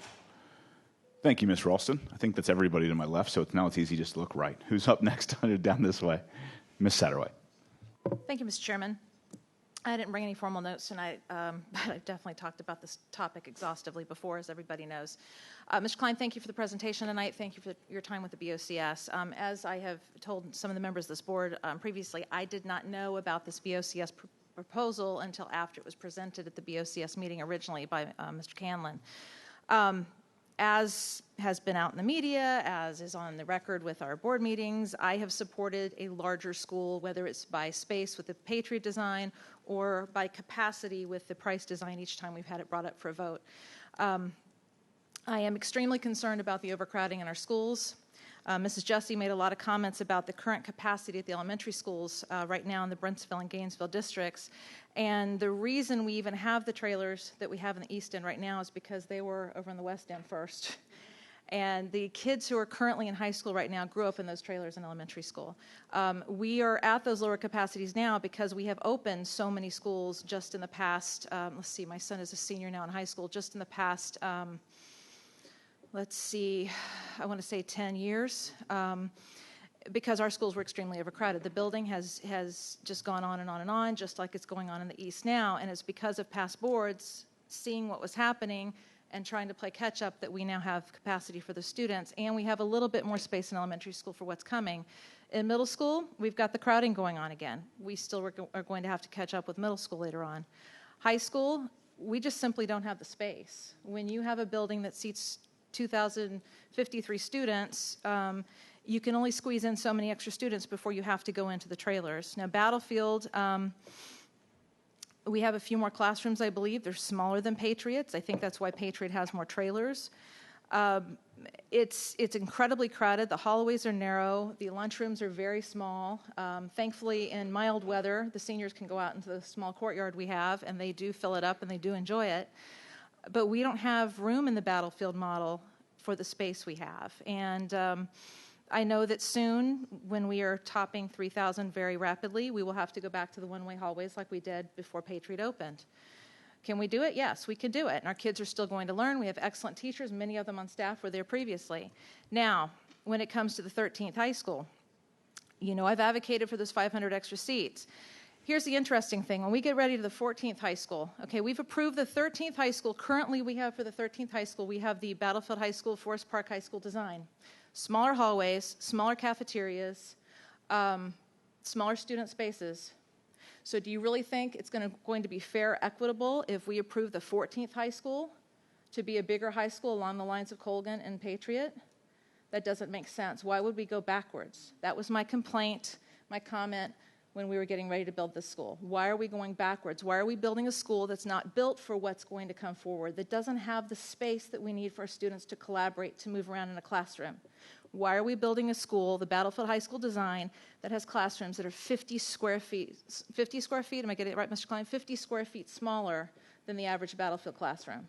That just doesn't make educational sense. Now, the BOCS is talking about basically gifting us approximately $10 million for the difference.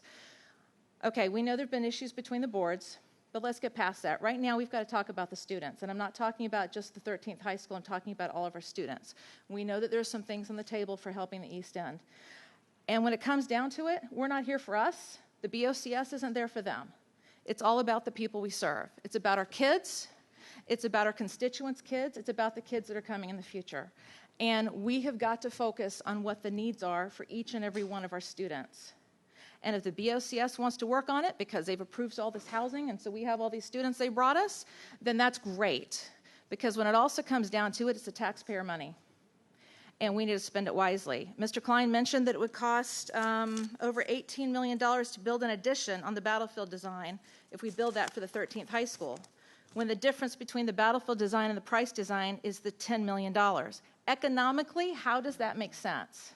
We're also getting ready to have the interest rates go up. So it also doesn't make sense to build smaller capacity schools when our interest rates and our costs are getting ready to go up. So I don't think it's such a secret that I am obviously in favor of this, and I think any help that the BOCS can give us with giving us another space for an additional elementary school, as well as helping us with purchasing the property for the Prince William Parkway site, I think is well needed. We haven't approved all the housing in the county, the BOCS has.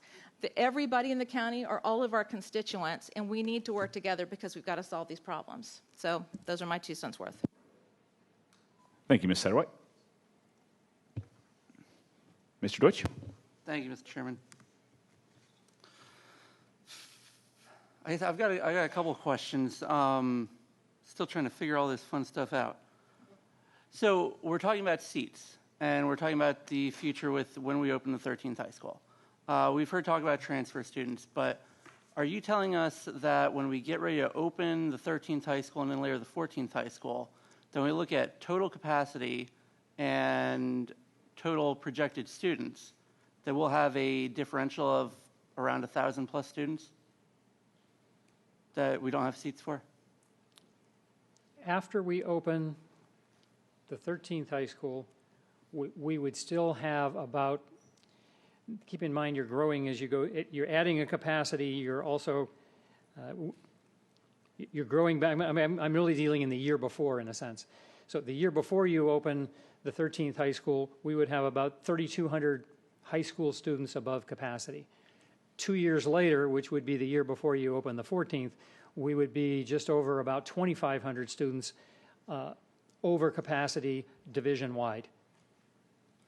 So we're talking about significant overcapacity issue or undercapacity issues at the high school level. So one way or the other, in all likelihood, we would have to change the CIP to address that, correct? The CIP, well, for example, in coming forward in the CIP, one recommendation as we're coming forward is adding a 15th high school. So if we do nothing, say hypothetically the Board of Supervisors were to offer us some money with some kind of deal, and we were to do nothing, you're going to probably come back to us with recommendations for how to change the CIP to address the capacity issues, correct?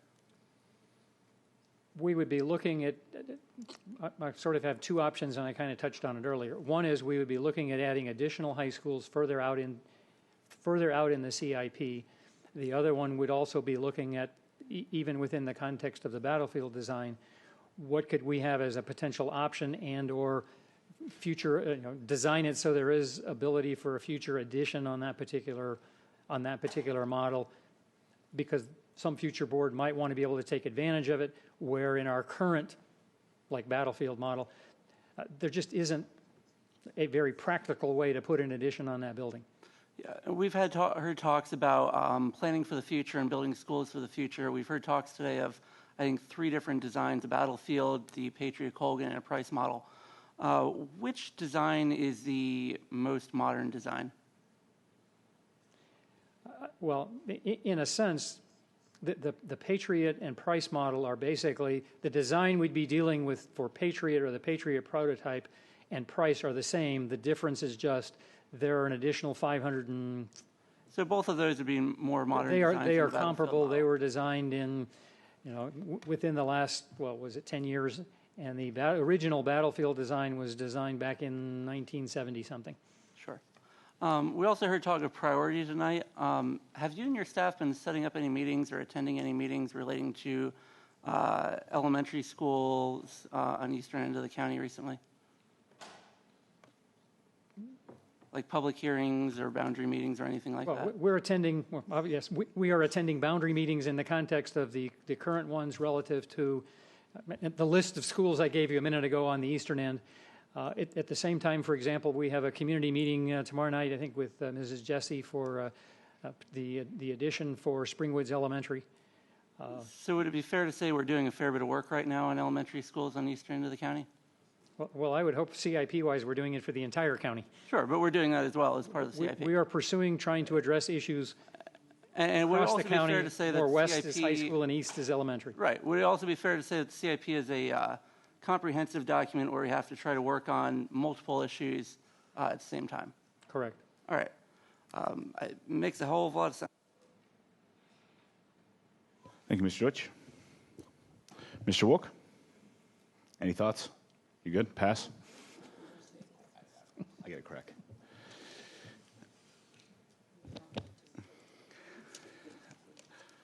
Make sure my timer starts. I don't want to be accused of playing. There we go. Take it. There's a delay. I guess I have several different thoughts here. And again, I get to play this card because that's the seat that I have. Is, you know, ultimately I'm the only one that truly we all like to look at it countywide. We all like to think about it countywide. I'm currently the only one that's held accountable countywide. So we all ultimately have to look at it from that perspective, and I have no doubt that the other 7 board members do look at it that way. And I don't question that at all. You know, with that being said, and I do appreciate Ms. Satterwhite's words, and we have talked about this school in the past, and even when I was chairman-elect, we talked about it as well. But the thing that I guess gets me about this conversation is that none of this is a surprise. The school board, including previous school boards, have been talking about class size reduction for a long time. And so this isn't something that came out of the blue. In fact, the default high school that we have right now, which is the Battlefield model, the Forest Park, is that the other one is Forest Park, I believe? It resembles that as well, is that, you know, I mean, this was the model motioned and approved and voted for by Mr. Trenum, who was obviously the Brentsville seat at the time. So this is the model that the Brentsville district wanted, supposedly, at least by their magisterial member. And so I certainly kind of see both sides, because having watched this debate for years, mostly online, is that, you know, you see, I can see why my fellow members, especially from the eastern districts and that have the concern about the elementary schools, why the distrust is there, because the problems have always existed. And for it to only come to light now and in such kind of the 11th hour is the same point I like to make about the budget process to begin with, is that a business, which we are by law, we are a business board, but by statute, and our superintendent is the chief executive officer of the school system, but by statute, you know, we are a business board, and businesses grow and expand based on predicted revenue streams, predicted income, predicted money coming into the system. And when it's so unpredictable, it makes it incredibly hard to grow in an efficient manner. And it leads to more meetings like this, which is, okay, we've got a problem. Let's try to throw a solution at it last minute, because it may affect my constituents or someone else's constituents. And I think that's fine. I think ultimately it's everyone's job to like Ms. Satterwhite said, to fight for their constituency and fight for their residents and use taxpayer money efficiently.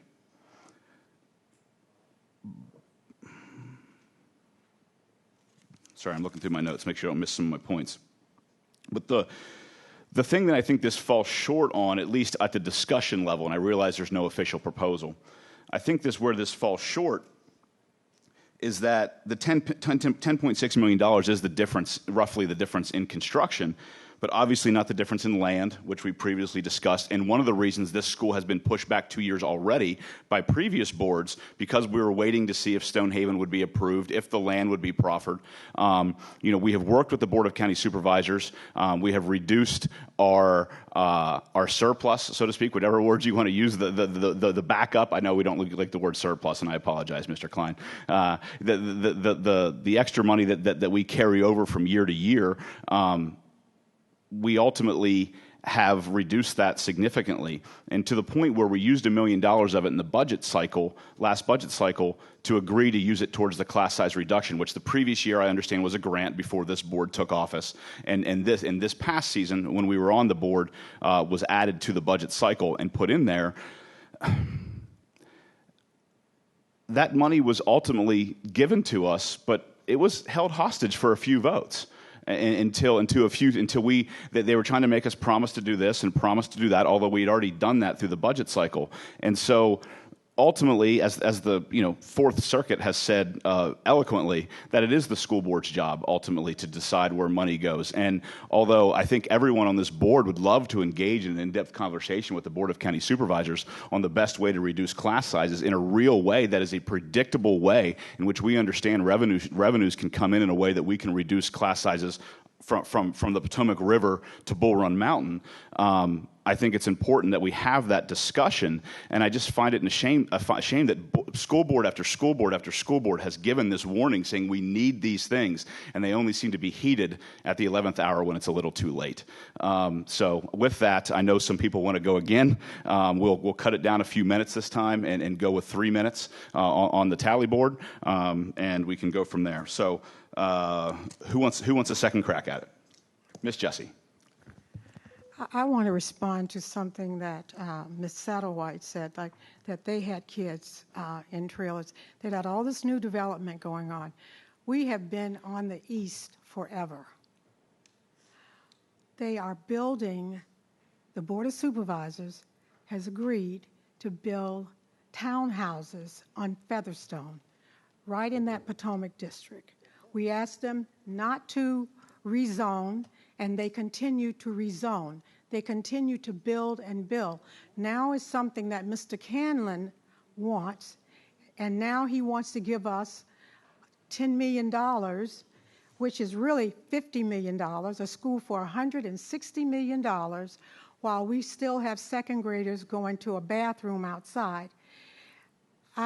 Their high schoolers go to bathrooms outside or go to trailers, but that's nothing like having these kids. And we have got to begin to think about equity instead of just looking at what's equal. We cannot continue to turn our heads and give more money. And this is not the Board of Supervisors' money. It's not the West money. It is the East people's money, too. They have given money, and we need to prioritize, in my mind, the babies, the elementary kids, and get that done. If you have to add a wing, it's going to cost $18 million. Am I correct? A wing on a high school, yes. Yes. We have added wings to all of my schools in Lake Ridge. We needed a building. We didn't get a building because the Board of Supervisors would not give us a space. Now, they don't want to add a wing. It's just not equitable, and it's just not fair for us to not think about the fact that we have students that need to be out of these trailers. And in one, you talk about 2019 or 2021 at Cherry Hill. That's 5 years. I've got 3 more years for kids at Lake Ridge to still be going outside second graders. So for me, it's a matter of equity. And we need to prioritize. It's not a great idea. It's not saving money because you're talking about $50 million more and the $10 million for the looking at your debt service. So to be honest with you, I think it's shameful. I think it's shameful that they did not give us the land when we asked for it. Now we have to take those extra wings at Lake Ridge. We don't get a school. But no one wants a wing at the 13th High School. And I'm sorry I'm emotional about this, but I'm tired of asking. Thank you, Ms. Jessie. Ms. Williams. Thank you, Mr. Chairman. On the East versus West thing, the only thing I can really say to that is, as the only person on this board who actually went to school in Prince William County, who felt it every single day of my school career and still continuously sees it and has to hear it now from my own child, this definitely doesn't help. You can say it is or it isn't, doesn't matter. The kids think it is, and most of us adults do. And if you say you don't, and I can't speak for you, but from my perspective, it seems like we're fooling ourselves. I don't even want to get into that, except for to say again that it's real. It's a perception of many people, not just adults, but students and our staff and everyone else. So that makes it real. When you offer $10 million and you start in the West, that adds to that. For me, like I said before, and I will continue to say, this is about our kids, and this is about being equitable. When I talk about building modern schools, you say, my fellow board member, Mr. Deutsch, was talking about the price plan being a newer plan than the battlefield plan. When I talk about modern, I'm talking about 2000s modern. I'm talking about the new high school plans that we just saw at VSBA when we went down there and looked at open space floor plans. I'm talking about when you say for the CIP that, yes, we're doing all this work on the east and we're adding wings and we're redesigning schools, but that's great. Belmont's going to be redesigned. Do they have a gym? Can my Ripon Middle School students eat in less than 4 lunch shifts and not shove food down their throat with an addition on their school? That's not happening. So yes, we're adding seats, but as I consistently said since I have been on this board, seats are not enough. It's not a good enough job to put bodies in a room. You need to really think about it from the inside out. Like I told Mr. Beavers when he made his presentation, I thought that the new capacity design, the way that we're thinking about capacity is absolutely smart and the right way to go. What we're talking about is 500 seats here and 500 seats there and this and that. We're not factoring in to the things that we're doing. It's not a single ball in the air. You have to think about this in a multi-dimensional way, not just linear. Let's add a few seats here and do this and do that. By the time we get ready to build this high school, we'll be looking at a different way of capacity for high schools. We'll be looking at a different way of capacity for middle school. Are we thinking about that while we're debating this $10 million? I mean, I feel like there's a lot of smoke and mirrors, but we're not really thinking it through for everybody, which should be the point. And I would also like to know, well, what does the Board of County Supervisors say? They have a plan for how much they'd like to see bodies in a school. I haven't heard that. I know that it's out there. I would like to see some commitment, true commitment for both boards, but more importantly, the Board of County Supervisors is doing more than just a 5-year plan they follow year to year. That goes back to what Mr. Sawyers was saying about having some dependability in when we're using our financial sense. So this is bigger than what we can do right now. This is definitely something that I'm not even sure we should entertain in this time period without being rushed. But maybe we can have a joint board meeting and actually sit down as adults and discuss this and be equitable for everybody. Thank you, Ms. Williams. Ms. Ralston. The more I listen, the more I think that maybe we have put this off entirely too long. I think we need to be talking about a December meeting between the both of the boards. When you live in an urban city, you know you're going to be crowded. But when you move to the suburbs, you think there's plenty of space, only to find out that you have a lot of trees here. So I'm sure there's plenty of trees we can cut down, even though I know people would be upset. But we've got to find something, and we don't really have a lot of time to waste trying to get there. This year is almost over, be halfway over by the time we have a meeting. So those kindergartners are now going to the first grade. And if we're not thinking about the growth of the student, then we're wrong. We're just completely wrong. So I don't know if I should ask the chairman or if I should ask you, Mr. Klein, but we need to have a conversation like tomorrow. So sometime within the month of December before Christmas would be really nice, in my opinion. Ms. Ralston, I'll pause your time here for a second just to answer your or speak to that point of information.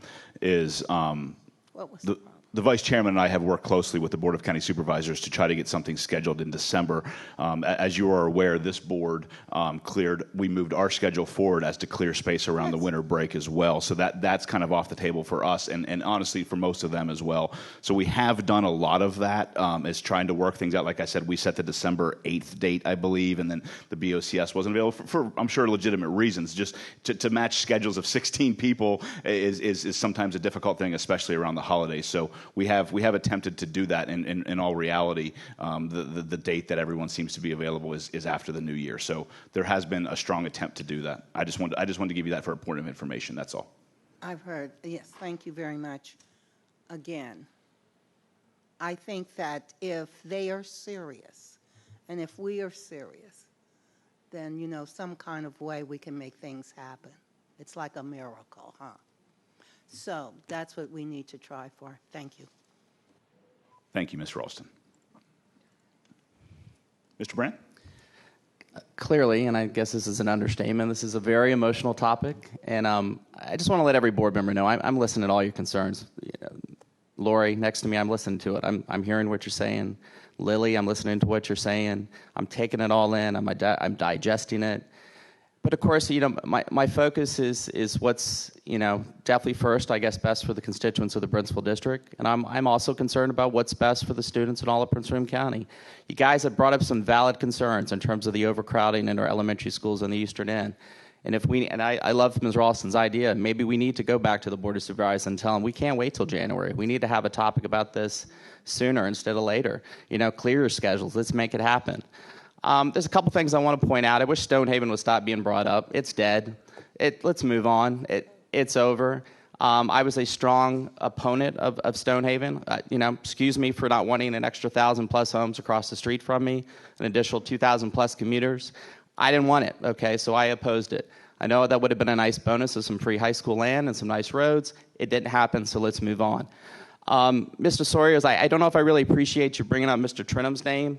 I know that was definitely done on purpose to kind of bring up the fact that he did originally bring up the battlefield design.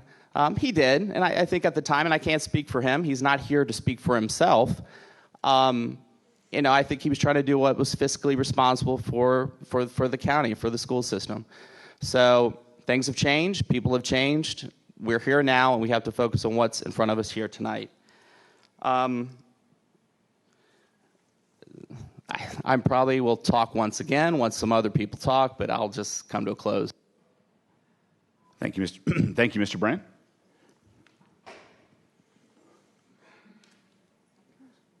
Ms. Satterwhite. Thank you.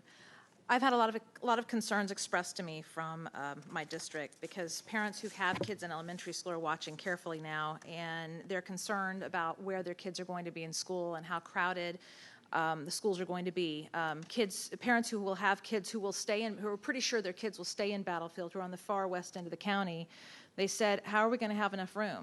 How, once that new school opens, are we going to have enough space for our kids in Battlefield? I've had administrators talk to me about it, and I've even suggested to Mr. Klein, I'm like, okay, there's some PWCS property next door to Battlefield. Can we build an annex to Battlefield High School? Now, to do that is going to cost a lot more than $10 million the PWCS is talking about giving us. And what we have to think about as a board, we've got to look at the financial, and we have to be responsible because we only have so much we can work with. And we have to fit as many students as we can responsibly in what we have we can work with. And that's accommodating elementary school, accommodating middle school, accommodating high school. When we're given the students and we are anticipating students, we've got to work with what we have. And that's what the CIP has been over these years. Yes, we know the CIP adjusts and changes as the projections are changing and as what the students that we have change. We're looking at severe overcrowding with high school, not just Western, but also as we're progressing, it's going to be countywide. And we have to think about what we're going to be looking at. And this is not just new for this discussion. This is something I've been saying too before. We have to think about what we're going to be, the school we're going to be putting our students in. And the type of learning they'll be doing, as Ms. Williams brought up. What we're looking at right now is a Battlefield High School design that has fewer classrooms, smaller classrooms, and a smaller capacity. Now, yes, as Ms. Williams said, we know that as we did for elementary school, staff did for elementary school and readjusted the numbers for what capacity means for our schools. We know that we'll be getting that for high school in the future. But unfortunately, we can't get that fast enough for this particular decision. But we'll be looking at that with our decisions for the 14th high school and the 15th high school and as we go forward. But right now, if we're being offered the money for this, if we're being offered $2 million for a property on the Parkway, if we're being offered possibly another elementary school site, folks, we got to work together. This is about the kids. It's not about us. Thank you, Ms. Satterwhite. Anyone else? Mr. Deutsch? I I guess I'm a little bit in disbelief.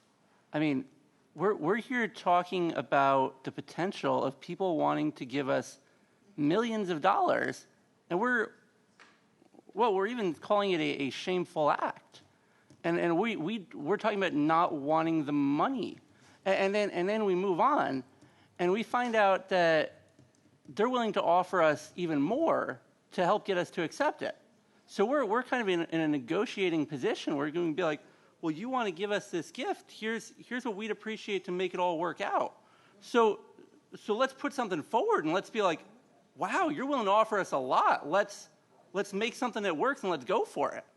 I mean, the idea that somebody would offer to pay for something for you, and you're like, well, because you're not going to give us everything I want, I can't take it, is pretty hard to fathom. So I don't. If somebody's offering you free money, gosh, say thank you and let's go for it. And if somebody's willing to do more, be like, let's sit down, let's negotiate. People talk about, well, we need to have a board meeting. Well, let's call up our supervisors. Like we can all meet with them individually. We can meet with, we can have phone calls. Let's work something out, and let's move forward. This is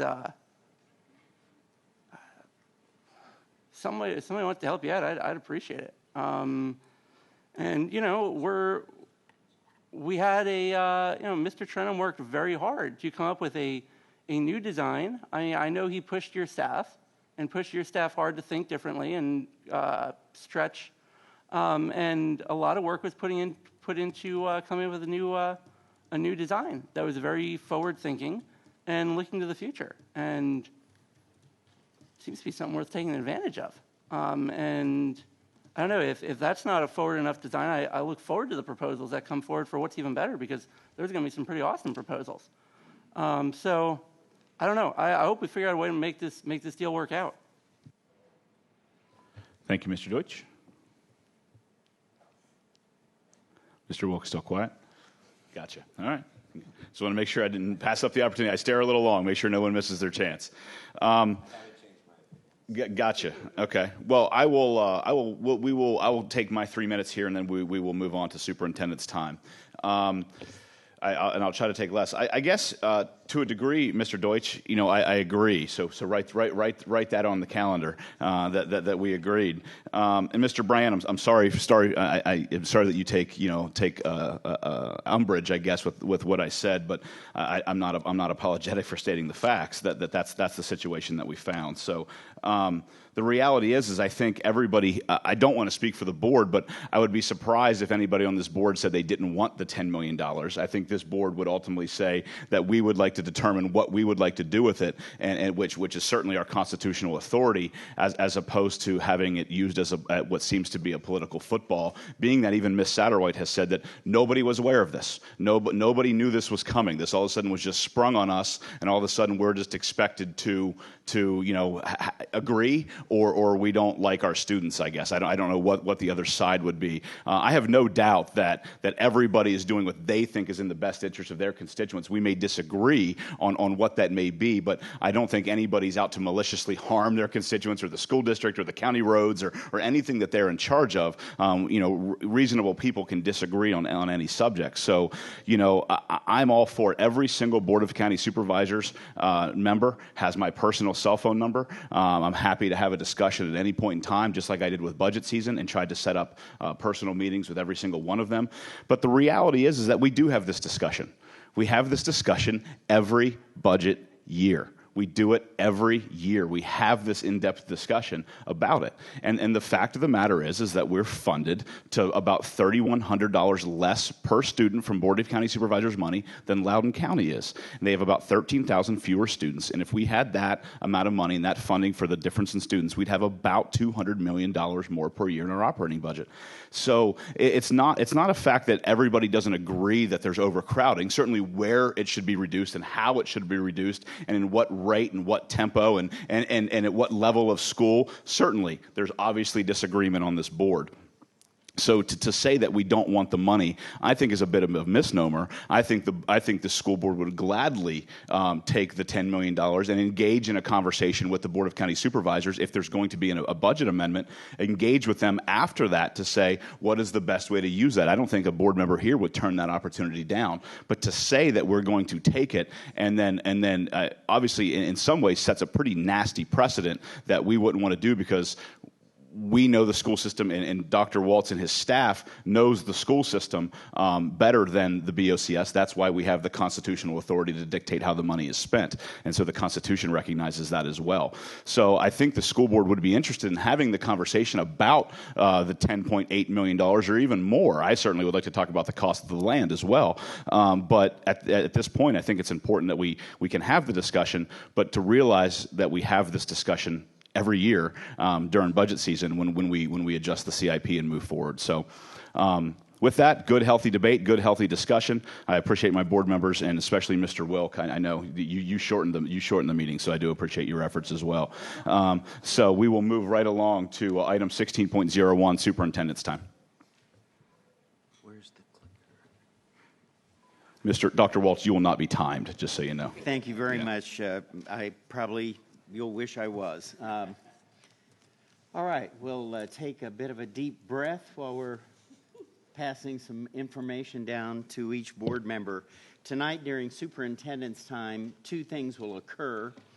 One is, for the first time, I will be reporting out quarterly on some of the goals that the school board has established for me and the staff to carry out in the time going forward. And secondly, as soon as that is over, I will have my usual comment, superintendent's times comment.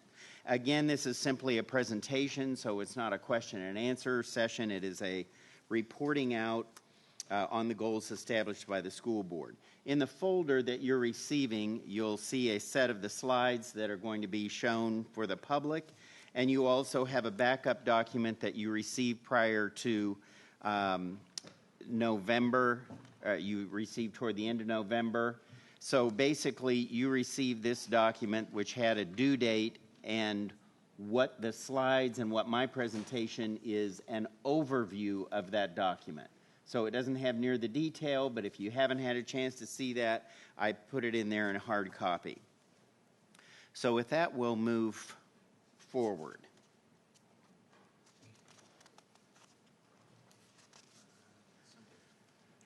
So tonight I'm going to be reporting out on the directive from the school board for a class size reduction 5-year expedited plan to be submitted to the school board by November 1st, which you received prior to that time. Again, this is reporting out for the general public.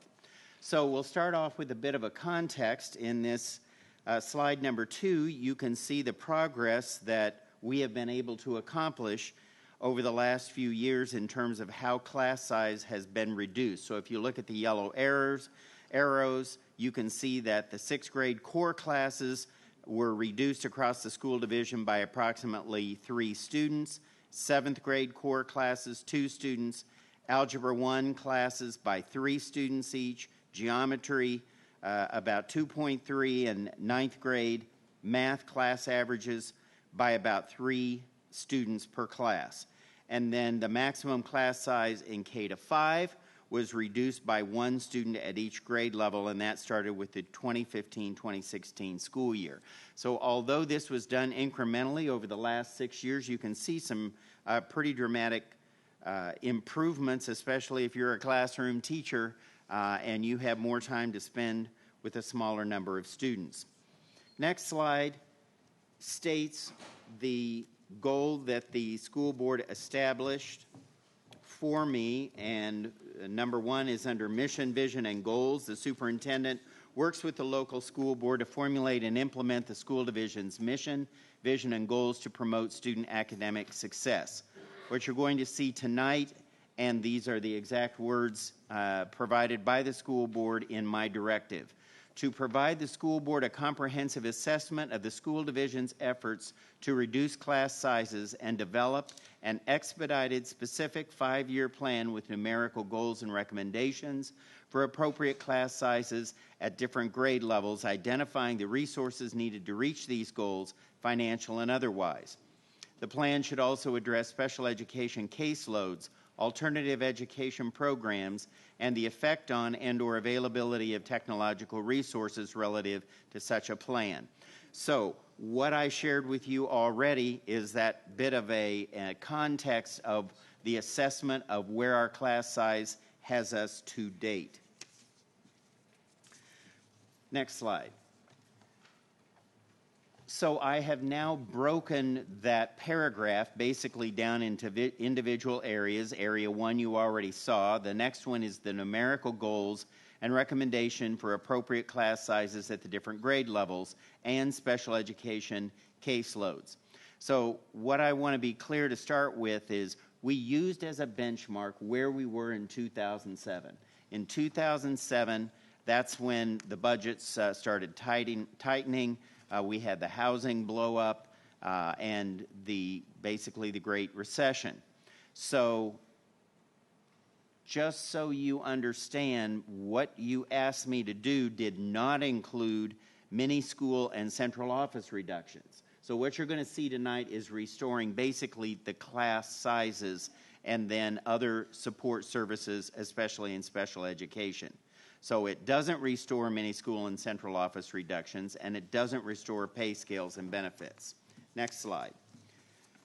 So continuing with that, 2007 was the last regular budget before that Great Recession, and we had significant revenue reductions beginning in 2008. We were forced to cut administration, support staff, instructional support, and the capital improvements program. Class sizes and teacher caseloads were increased to overcome budget shortfalls. I do want to say that I know the board, and I am certainly very proud of the fact that we did not lay off employees during all of those many years, and we're probably the only school system I know of that did not do that. So in spite of those difficult budgets, you were able to do that with your management of our budget. So this year, let's talk about where we are this year. Again, this is part of the comprehensive assessment of our efforts to reduce class size. So in the budget year 2017, we continued class size reduction efforts that started in the previous years. We're actually in year 6, believe it or not. K-3 class size reduction grant funding increased due to changes in the free and reduced lunch eligibility by school. 8th grade class size reduction, we were able to add 16 FTEs, 10th grade, 12, 11th grade, 12, and 12th grade, 12 FTEs. Next slide. In the current budget, we were able to address some of the caseload issues that you've heard about, and we've had people come to the board and speak about them. Speech and vision program caseloads, we were able to add 2 full-time individuals.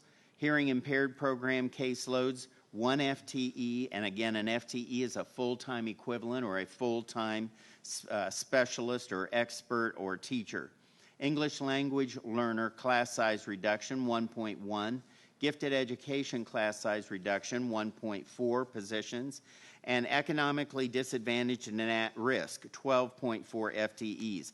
Now, I do want to make a point to say that the economically disadvantaged / at-risk funding is something that's given on a per-pupil basis for students who meet that qualifying need. If the school chose to convert that to help with the K-3 class size reduction with our percentage of the match, or if they weren't even a part of that, but they received some of that money is the equivalent of 12.4. It doesn't necessarily mean in every school that's what they chose to use that money for. Continuing. So, in part of providing the comprehensive assessment of our efforts, it's important to understand that we have 2 times a year that we analyze our class sizes. We do the first one at September 30th, and we relook at the staffing allocations that we give each building principal. Second, in February 1st, after the first semester, and when our student membership has stabilized, we examine it again. Next slide. So in 2016, a year ago, the school board reduced the maximum class sizes in grade K to 5 by 1 student at each grade level.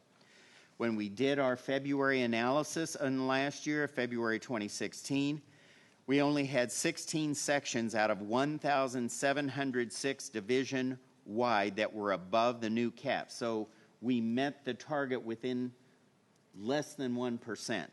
So we will be doing, again, a new analysis, and again, we'll use that for corrections in February of 2017. Next slide. The Virginia Standards of Quality requires advertisement of the elementary average class sizes by school and by grade. We post that to our website by January 1st using the December 1st data. We identify schools that participate in the K-3 class size reduction grant. Next slide. So again, in showing the progress, what you see on the right-hand side with the arrows is basically how we were able to reduce the core class size averages at our middle schools. So again, you can see that we've made some definite progress. Next slide. We started, when in the high school, we started with 9th grade mathematics classes. That's where we had the largest number of students who had difficulty meeting their math SOL. So that's why the board decided to start with math when we went to high school, and you can see some reductions there. And then we expanded also to algebra, geometry, again, 9th grade. So some good progress there. Next slide. So what would it take to restore things to the 2007 level? That's the next part of your directive to me, is developing an expedited specific 5-year plan. So in terms of the staffing plan in the buildings, again, this very first one would show you the restoration we would have to make to the economically disadvantaged funding. So that's a line that's in each principal's school budget based upon the number of students in free and reduced lunch. Again, that does not necessarily mean, under site-based management, that they will use all of that money for staffing. But if they were, and if we were to replenish this to the 2007 level, we would have 101 additional FTEs in K-5. In the 6 through 12 economically disadvantaged, we would be able to provide an additional 30 FTEs. In K-12, in the learning disabilities, we would be able to add, we would need to add 24 FTEs. Again, FTE means full-time equivalent, so those would be special education teachers. The emotionally disability resource teachers, we would need to add 3 positions. English learners, levels 1 to 5, 8 positions. And 4th grade regular elementary, 9. Next slide. 5th grade, 9.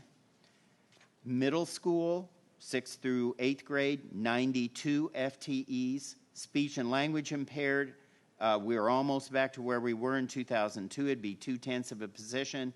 Visually impaired, 2/10. Hearing impaired, 3/10. 9 through 12, regular education, high school teachers, we would have to add 108 to be back at our 2007 levels. Continuing. Some other areas that we would be restoring in that expedited plan, according to your directive, would be diagnosticians. We would need to fund 2, occupational therapists, approximately 3, physical therapists, 0.7, adapted physical education, 2.7, K-5 gifted education, 11 positions, 6 through 8 gifted, 8, and 9 through 12 gifted, about 13.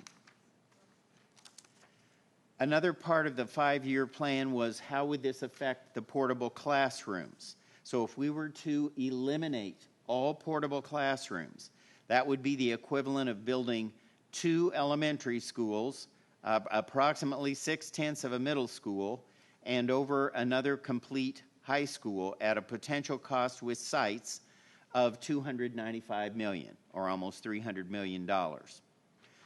That would also change the fixed allocation. So it would be about $780,000 for 10.5 FTEs at elementary, $1,175,000 for 13 at middle school, and $2 million for 21 FTEs at high school.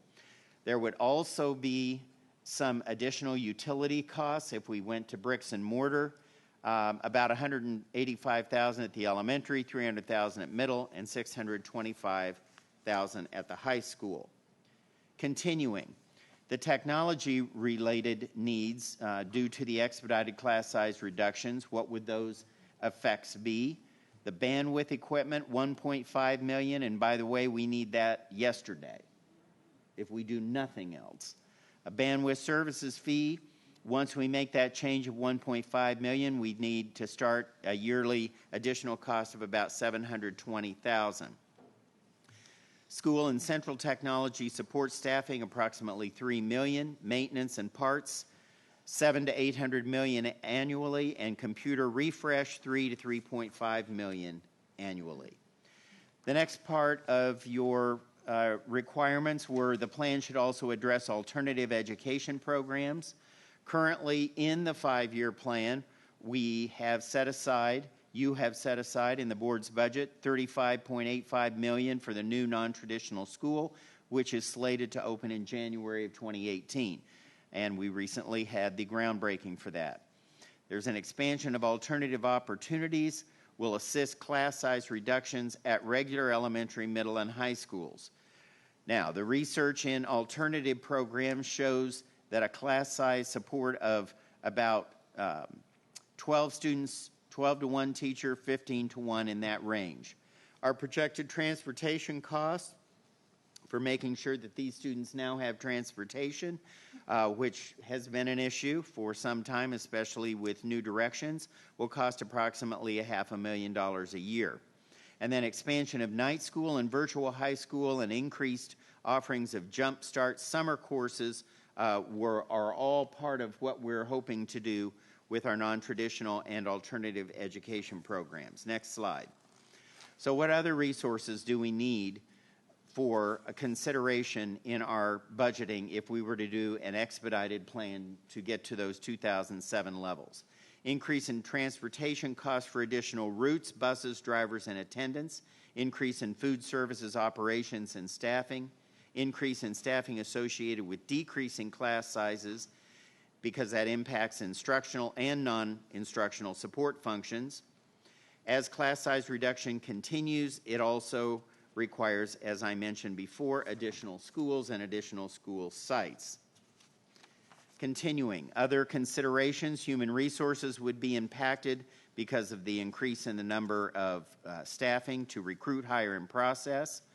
We'd have about $1 to $2 million of additional square feet of space that would involve an increase in facility services, a need to increase nurses, network engineers, instructional technology coaches, psychologists, and so forth. And then the final slide, again, is a recap.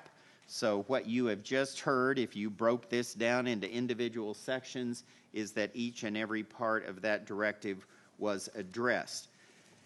As I recall in our discussions last year, one of the reasons that you had the November 1st deadline was so this could be a consideration for the budget process and our conversations with our County Board of Supervisors.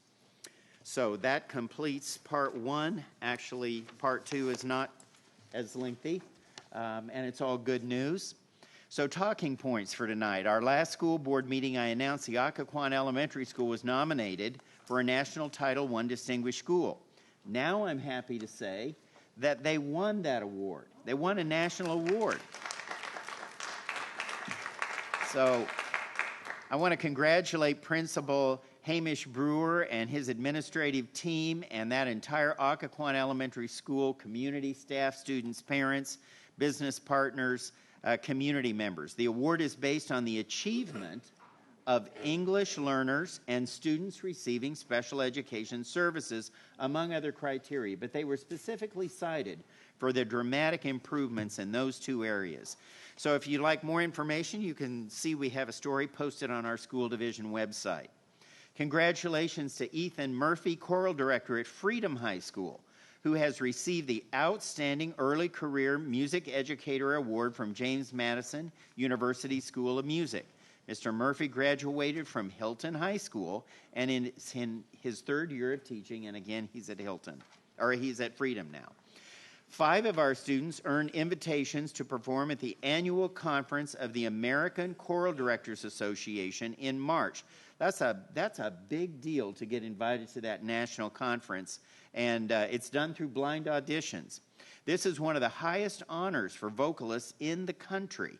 These students will sing with the National Honors Choir, and congratulations go to Battlefield students Tanner Jacksa and Mary Kate Walsh, and Colgan students Adelaide Young, Xavier Howard, and Maria Putel. So this is a fantastic opportunity for them. You know what? Don't quote me on that blind audition piece. I may have that confused with something else. Actually, I think you're right. My wife said I think. I'm not 100% sure, but I know it's very difficult to get in. So, elementary students involved in robotics are stronger than ever. This year, our school division will be sending 6 teams, that's 2 more than last year, to the state tournament for First Lego League Robotics. Congratulations to all the participating teams, coaches, and sponsors. And we especially want to shine a light on Cedar Point, Rockledge, Old Bridge, Rosa Parks, and Vaughn Elementary Schools. And we wish them good luck at the state level. And finally, parents of 8th grade, that includes me, and high school students are invited to a high school parent summit on Saturday, January 7th at Hilton High School from 8 to 11:30 a.m. This is an opportunity for parents to hear expert presentations on graduation requirements, financial aid and scholarships, college admission, and much more. Attendance is free, however, there's limited space. Go to our high school webpage or the Career and College Planning website, and you can register starting December 1st. And right now we're planning to do 2 of those next year.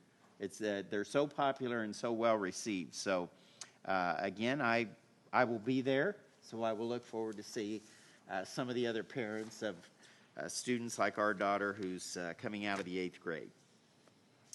Thank you. Thank you, Dr. Waltz. Moving on, 1701, Career and Technical Education Advisory Council appointments for the school board. A motion is in order.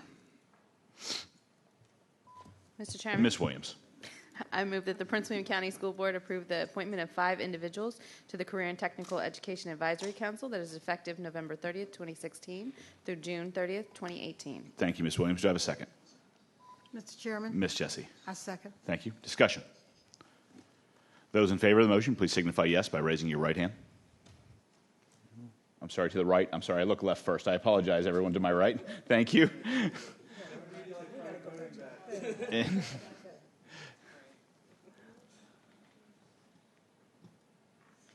Vote is 8 yes, unanimous. Motion passed. I was waiting for the joke, Mr. Deutsch, that I always look left first, but you missed your opportunity. Moving on to item 17.02, revision of policy 854, naming of school facilities. Second reading. This is on for action. A motion is in order. Mr. Chairman. Ms. Jessie. I move that the Prince William County School Board approve the revision of policy 854, naming of school facilities. Thank you, Ms. Jessie. Do I have a second? Mr. Chairman. Go ahead. Ms. Williams. I second. Thank you. Discussion. Mr. Deutsch. Did you want to speak first, Lloyd? Go ahead, Mr. Deutsch. Okay. Anyone else? With that, those in favor? Sorry, I thought I saw somebody else want to speak. I'm confused as to what's going on. Oh, I apologize. Mr. Deutsch, you have the floor. Sorry. Yeah, it's okay. Anyway, I like a lot of things that this does. I know we're trying to kind of alter some things after last year. Just wanted to offer one amendment, which would be to add a section J, which would basically tack it on at the end. It would just state that all nominations for school names shall be made by the school board chairman or the school board member representing the district in which the school resides. Basic intent is just to make sure that Which I'm sorry to cut you off. Let's get the motion before we go to the justification. Let me get the motion right first, and then you can certainly have the first chance at that. So I have amendment under section J. Is that accurate? It would be to add section J, yes. Added section J. Yep. And how would you like me to word that, Mr. Deutsch? All nominations for school names shall be made by the school board chairman or school board member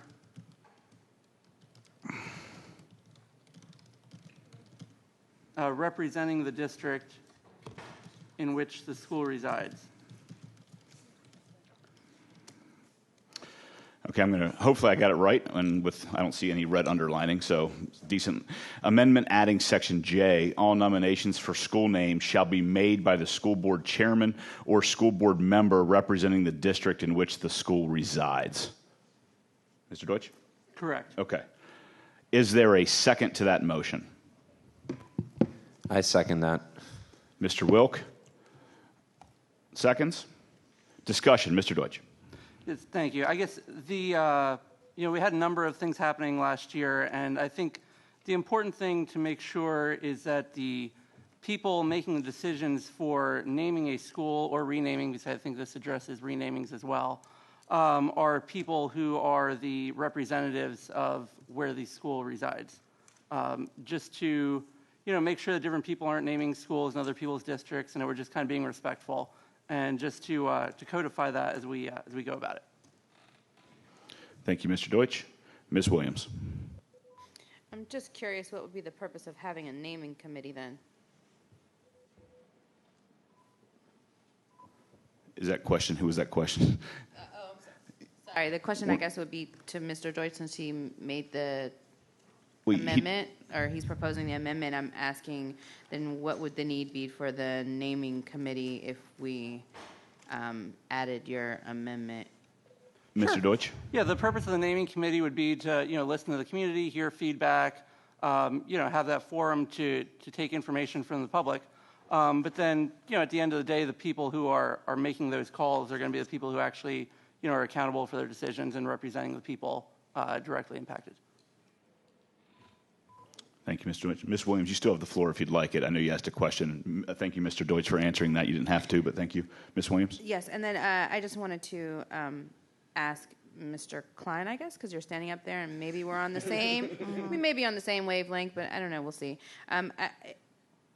I believe that there's a process that we have to go through in order to change this, or am I incorrect in my line of thinking here? Actually, what I wanted to raise is essentially a procedural and process issue that it is within the purview of the board to change the policy. What Mr. Deutsch has proposed is to change the regulation. Certainly, you could vote to direct the superintendent to change the regulation, but you don't vote to change regulations, you vote to change policies. You may direct us to change the regulation. Okay. It's a procedural. I appreciate that clarification. Thank you. That actually helps. It seems like then we do have a procedural issue, being that this is more regulation driven. We do have a motion on the floor, which I did allow. Ms. Jessie? Oh, yeah. Sorry. I just need clarification because I'm not sure what is involved here. I was on the naming committee for Kogan, and at the end, the chairman and those of us who were on that committee listened to everyone, and then the 3 or 4 of us, I can't recall how many, reached consensus of how we were going to present it to the board. And that time we presented Kogan, and that at that time it really was Hampton was second, and that down the road we would look at possibilities for him. So help me understand, on the upcoming naming for Potomac Shores, who would be the individuals making the recommendations based on this amendment? So the persons involved for the naming of Potomac Shores are the chair, Mr. Justin Wilkes, And is it Ms. Williams? Because she has students going to that district? Let me confer a second. The actual answer is it depends upon the final boundary that the school board approves. Okay. So based on... Let's just take this, Mr.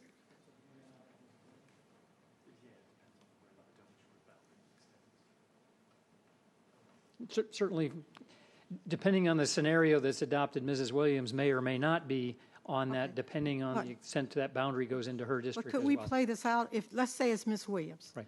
So she would be on that committee, but are we saying, I just want to clarify, that Ms. Williams would not have any input and only the chairman and Mr.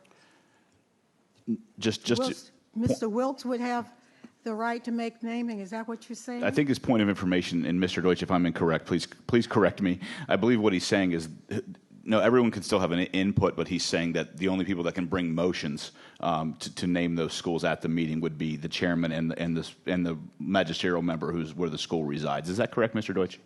Yes, Mr. Chairman. Thank you. So if Ms. Williams is on that committee, she would still have, but I've never seen anyone other than the chairman and, okay, thanks. I've never seen it done any other way. Just for point of information, the motion that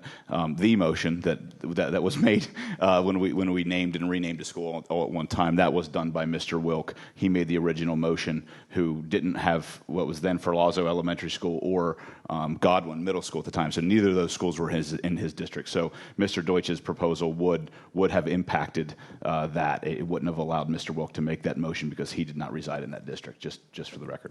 But she would still have some input. Input, yes. The input would still be there according to Mr. Deutsch's proposal. The process to give input would still be the same. The school board member allowed to make the motion from the dais to name the school is changing. I believe that's right. I still have that right, Mr. Deutsch, right? I don't want to speak out of turn. Okay, thank you. Mr. Chairman. Mr. Deutsch. Given Mr. Klein's point, could we just move this amendment to be a fourth bullet point under the policy? So where there's the 3 bullet points, we'd create a 4th bullet point and insert the same text. My apologies. I don't believe that that's necessary. I think what we can do, Mr. Deutsch, I think ultimately the motion can still stand as is and we can vote on it. And I think ultimately we can reconcile it within the policy with the regulation as well. So I think it can be reconciled as far as the intent of what you're trying to do can be reconciled within that as well. So people are fine. I'm open. Maybe that would be cleaner, but that's cool. Okay. Mr. Brand. Thank you, Chairman Sawyers. Mr. Klein, I have a question for you. So if we vote on this tonight and we make a decision, we approve these changes, if we go back and look at the policy at a later date, would that affect these regulations needed to be changed again in the future? I'm trying to figure out the whole what cart before the horse kind of thing. I think the expectation is that depending on the language you're giving us, we would make the policy and the regulation reflect what you're passing tonight. So we would adopt that as changes to them and move forward. Defer to the superintendent. Dr. Waltz.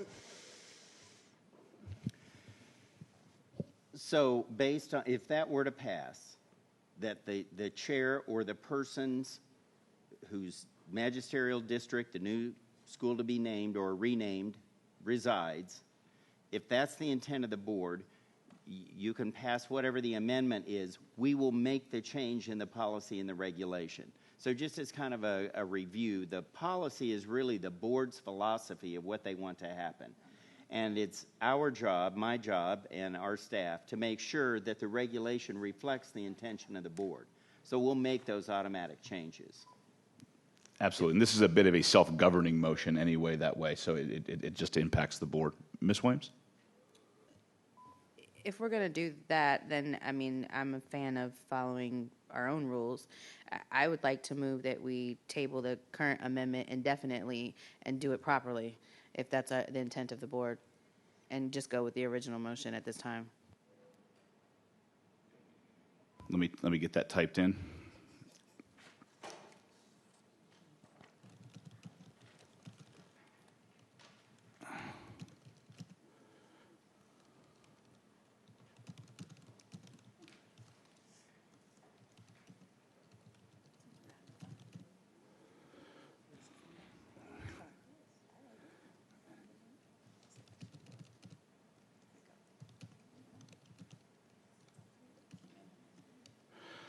Ms. Williams, to make sure we get this right, click on the right name here.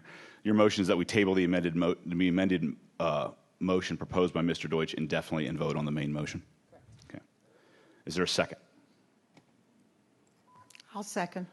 Ms. Jessie seconds. Discussion, again, on the merits of postponing indefinitely, not on the merits of either the amended motion or the primary. This is getting fun. Not on the merits of the amended motion or the main motion, but on the merits of postponing. Ms. Williams. No other discussion other than I think the board should just do what we are supposed to do according to our own rules. Thank you, Ms. Williams. Anyone else? Mr. Deutsch. Yeah, Dr. Waltz literally just said we could do it, and I think we could amend this and move forward. There's no need to table. Further discussion. Mr. Brand. I like Mr. Deutsch's idea. I strongly support him on this. I say we go ahead and go with the amendment. Mr. Wilk. I think this streamlines the process, and it doesn't really change a whole lot, so I'm supportive of the amendment. Again, we're only talking about the reason to postpone it, which is fine. I guess my only concern is, Mr. Deutsch,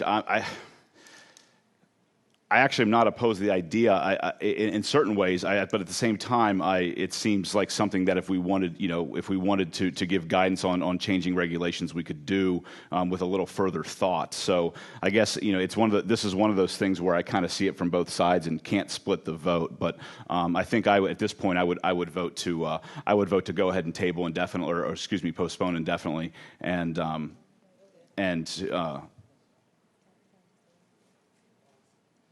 then that we move forward with the main motion. Ms. Williams. Just to be clear, this has nothing to do with the idea of changing the regulation. It has to do with how we go about changing the regulation. There's nothing, I'm not commenting one way or the other on Mr. Deutsch's idea or amended motion. I'm commenting on the board following its own rules so that there's clarity in what's to be discussed. Thanks. Thank you, Ms. Williams. Mr. Deutsch. Well, I literally offered to move it from the reg to the policy, and everybody said that we could leave it as was. So there is no rules violation going on here. All right. Ms. Ralston. Okay, since I'm confused, can I ask counsel to explain it? Maybe she can, because I'm not really, I don't have it. Well, you'd have to ask a specific legal question. I don't believe we get legal advice here on the dais. I mean, so I don't know what she could explain. You can ask me a question, and I'll answer it the best I possibly can. Okay, explain the difference again, because I didn't quite understand it when you explained it either. What Ms. Williams and what she's trying to do, and what Mr. Deutsch is trying to do. So she says suspended indefinitely. Can you give me a little more clarification on that? Ultimately, it can be brought back up if the board chose to do so. Basically, just suspend it until a time in which the board thinks that they would want to bring it back up and possibly give guidance to the superintendent to change the regulation. But right now we're only talking about the merits of postponing the amended motion, which is to all nominations for school names shall be made by the school board chairman or the school board member representing the district in which the school resides.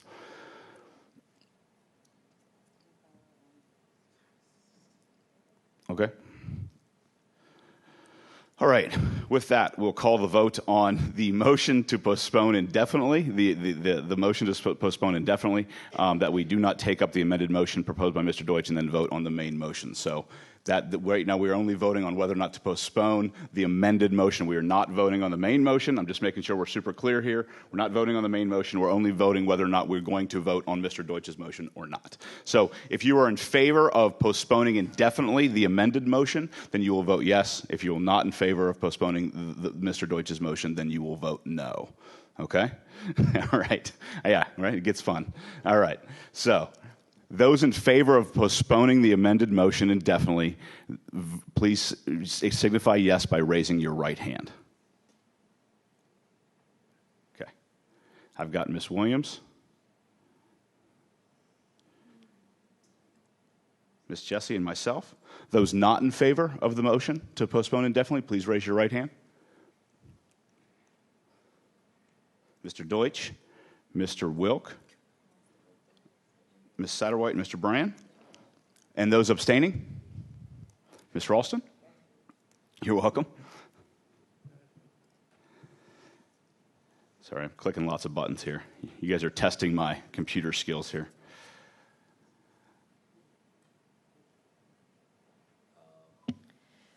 The vote is 3 yes. Sawyers, Jesse, and Williams. 4 no.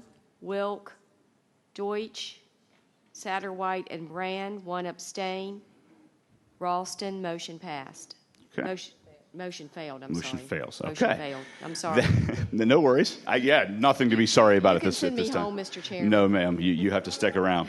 So that brings us back to now. We're back to the amended motion, which is the amendment adding Section J. All nominations for school names shall be made by the school board chairman or school board member representing the district in which the school resides. So we're back to the amendment at this point. Mr. Chairman, can I just say one thing? It would technically, I think, be a lot easier and consistent with procedure to amend the policy and allow staff to make the regulation consistent with it. That's the practice that's been followed for many years, and that way you can be sure that the regulation is going to be consistent with your policy. And that's fine. We would then need an amendment to the amended motion. We need a clarification of this. So someone would need to make a motion to clarify the original amendment. That was what I had offered. So we can do it again if you'd like to make a motion. You specifically let me know what you'd like. All right. The motion would be to amend the policy and add another bullet point under the third bullet point. Okay, I'm going to hold on 1 second. All right, so the motion is what, Miss? How would you like me to word it, Mr. Deutsch? Use the exact same language. Right. Add it in the policy as a fourth bullet point under the 3 bullet points. So, but what am I removing from your amended motion? What language would you like me to remove? Remove the J and input a bullet point, and just say we're amending the policy.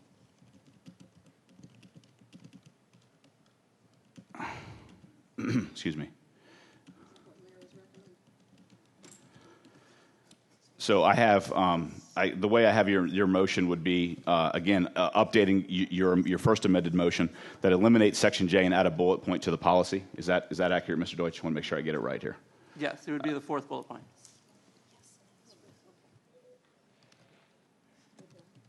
I've updated, said to eliminate Section J from your previous motion and add a fourth bullet point to the policy. Mr. Deutsch makes the motion. Does anybody second that? Mr. Chairman. Ms. Satterwhite. I will second that, but does Mr. Wilkes need to second that procedurally since he's... No, he does not. Okay, I will second that. Thank you. Okay. Discussion on this. All right.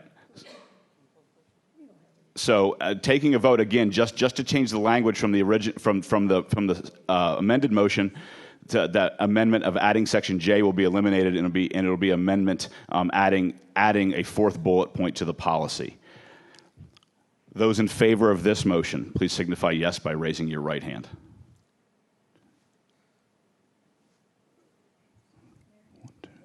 Sorry. Keep this simple here.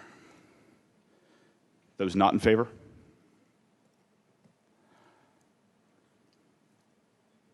Thank you, Ms. Williams.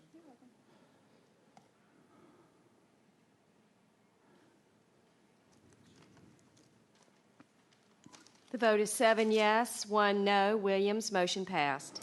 All right, now moving on to the amended motion again, and I will change the language. Amendment adding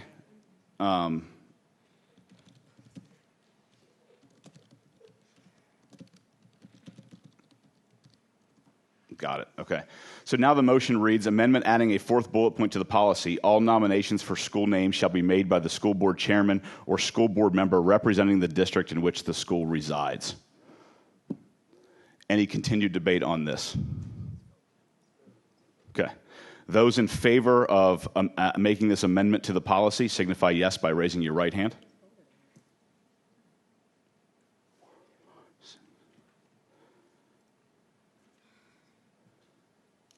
Got Mr. Wilk, Ms. Ralston, Mr. Deutsch, Ms. Jesse, Ms. Satterwhite, and Mr. Brand. Those not in favor? Ms. Williams and myself.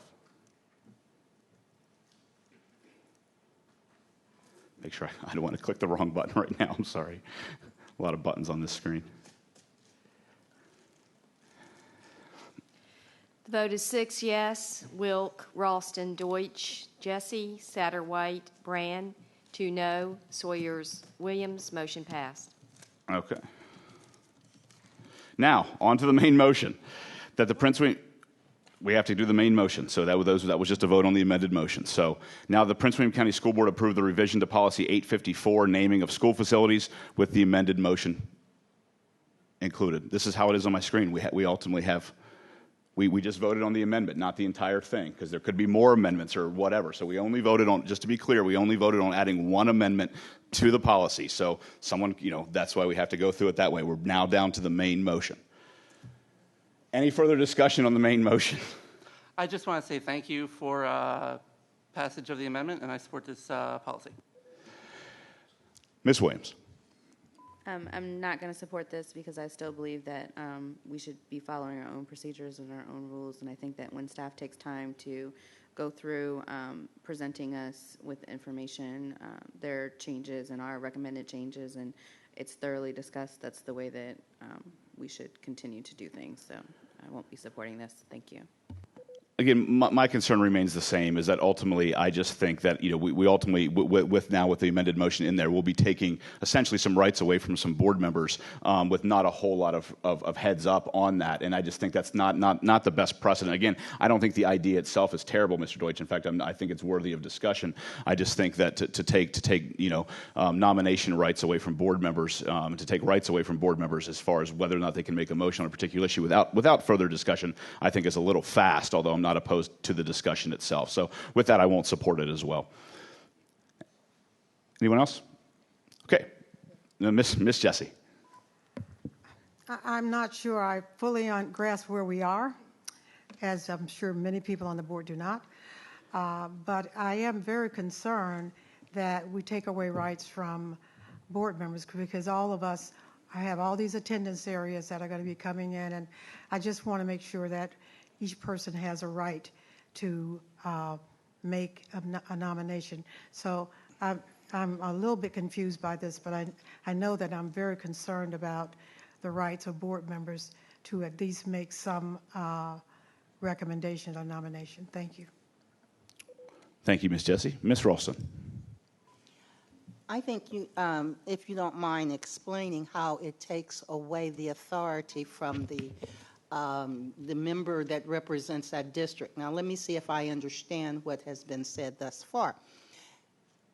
The motion was to make sure that the only people that could be a part of the naming, is this for the committee? It was not for the committee. It's to the process of that. It's only about who can make the motions on this day. The process of being on the committee doesn't change. So in the future, the theoretically named Potomac Shores School now, when that comes up, if this passes, the only people allowed to make the motions back and forth until we find a school would be me and Mr. Wilk. No one else would be able to bring a motion forward to name the school. Oh, I don't have a problem with that. Thank you. Thank you. Dr. Waltz. Okay, just want to make sure, I'd like to walk back on that just a moment. So you can make the motion, but another board member could amend the motion with a different name, unless I'm wrong. Yeah, ultimately, none of that would change. That's correct. So anyway, so here we are. With that, those in favor that the Prince William County School Board approve the revision of Policy 854, naming of school facilities, with the amended motion included. Those in favor of that motion, please signify yes by raising your right hand. Got Mr. Wilk, Ms. Ralston, Mr. Deutsch, Ms. Satterwhite, and Ms. Williams. No, I'm sorry. I apologize. Mr. Brand. Those not in favor? Ms. Williams, Ms. Jessie, and myself.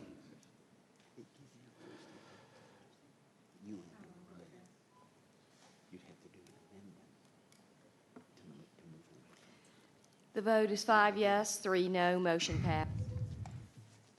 That was fun. Now we get on to board matters. Board matters. Everyone gets 25 seconds.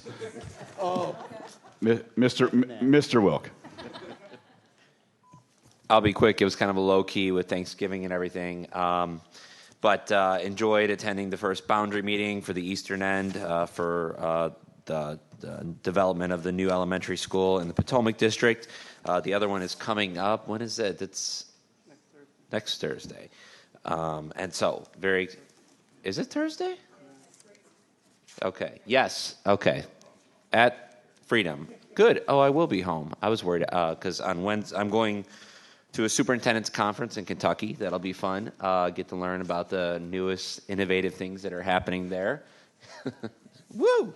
So that'll be fun. You can come, yeah, anytime, but you're busy in Florida.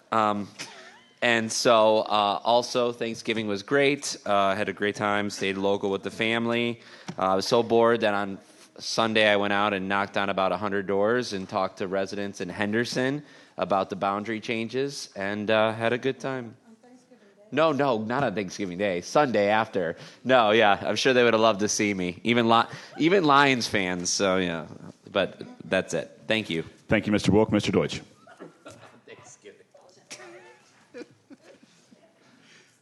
Thank you, Mr. Chairman. Today is, we just got back from Thanksgiving break, and want to say thank you for all of our staff members who have been working so hard through the holidays.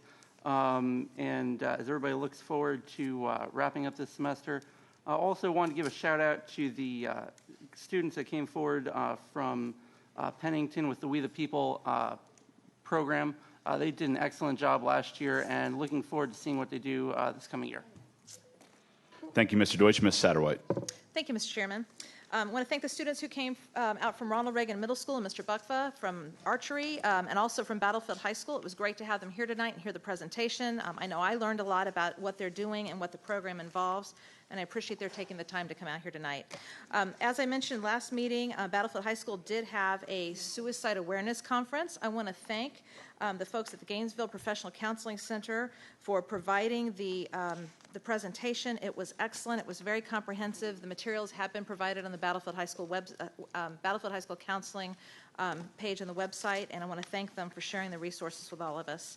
I recently taped my board briefs, and it's airing now. It's also available online. One of the things I highlighted are the concerts that we have for the winter season at all of our high schools. We also have the middle schools who are having concerts, and a lot of our elementary schools are having concerts. So please check with your child's local school, whether they're in one of the music programs or not. Go and enjoy some beautiful free music this holiday season.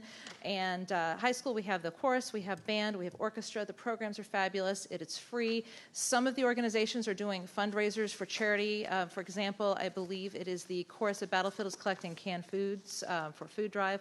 So just hope you'll take advantage of these opportunities and support our students. Thank you very much.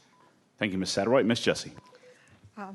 I just wanted to reiterate what happened at Occoquan, because we often talk about these schools with a lot of lower-income kids and kids who don't speak English. And I've been at that school for the last 2 or 3 years, and I've been watching that school, and I am not surprised at all. If you go in that school, you will feel what's going to happen before you walk down a hallway. It's all around you. I have to tell you that they have a trophy he has a trophy that is as big as the Stanley Cup for his kids. It is gigantic, and it is just wild and crazy down there. And so I told him that there are different categories of principals, and I said for him that he's just plain outrageous. So I want to thank the superintendent for going along with the crazy idea. We'd like to present a banner to Occoquan Elementary. Of course, they'll get their national recognition, and it will read Occoquan Elementary, outrageously excellent. And I also want to thank the superintendent and Danny Armstrong, my friend, and Mr. Iman. I had a chance to go back and talk with Danny. I worked with him a lot during MLK for 17 years, and it was like old home week over there. he is quite the professional, and he calls me and he just says, Lily, look, I want to do this. I don't think we should do it this way. And I thought, I'm at home with him because he's the ultimate professional, and I want to thank you for that. And MLK Day is going to be coming up in January, and it should be a diverse group of people. We are looking for members on our choir. I'd like for that choir to hit about 400 or 500 if we could this year. I think that would be a tribute to Dr. King and the diversity that he really implored for all of us. Thank you. Thank you, Ms. Jessie. Ms. Williams. Thank you, Mr. Chairman. I want to keep my time short and just like to welcome everyone back from their Thanksgiving. I hope everyone had a chance to spend some time with people they care about and love. I'd like to remind everyone about the upcoming information meeting for the governor's school. And not that I'm biased being on the board or anything, but Ms. Segrist, it's never too early to come check out the governor's school and the wonderful programming that we have there. As always, I just would like to, well, not as always, but I would just like to send a special thank you to all of our principals and staff who deal with us up here tirelessly, and I would encourage you as you watch meetings and listen to us to remind us of the things that we don't know. And there's many ways to do that, but your voice is important and imperative to the work that we do and should be heard. So I just want to make sure that I say that again. And with that, I'm sure I'm skipping plenty of things, but thank you. Thank you, Ms. Williams. Mr. Brand. Thank you, Mr. Chairman. Even though their season came to an end last Saturday, I want to send congrats to the Brentsville District High School football team for their most successful football season in school history. So congrats to Coach Smith and his team for their 10-3 mark and a great run in the playoffs. With my dad hat, I attended the honor roll assembly for my daughter Sophia's 7th grade team at Gainesville Middle School yesterday, and I want to give kudos to Ms. Porter Lucas and the staff at Gainesville for holding those assemblies. I do enjoy attending them. I know Chairman Sawyer's got an opportunity as well to attend for the first time as a Hawk parent. I want to thank you to the Brentsville District schools who invited me to upcoming events. As soon as the new year turns, I know I'll be attending some advisory council meetings at Gainesville Middle School and also T. Clay Wood. And I just want to encourage other district schools, please keep those invites coming. I will do my best to accommodate if my personal and professional schedule can accommodate it, and I will do my best to make it. 'Tis the season. There's a lot of great things coming up locally, and Ms. Satterwhite touched on some of the things in our schools and some of the concerts coming up. Annually, my family attends the Christmas parade in Manassas the first Saturday of December, so we'll be there on Saturday. And I have been asked to fill Mr. Trenum's big shoes and take part in the Nokesville Christmas parade on December 10th.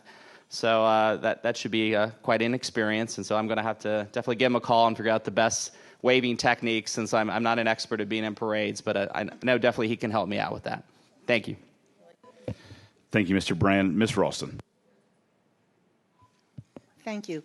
I'm glad that everybody came back and everyone still looks full. But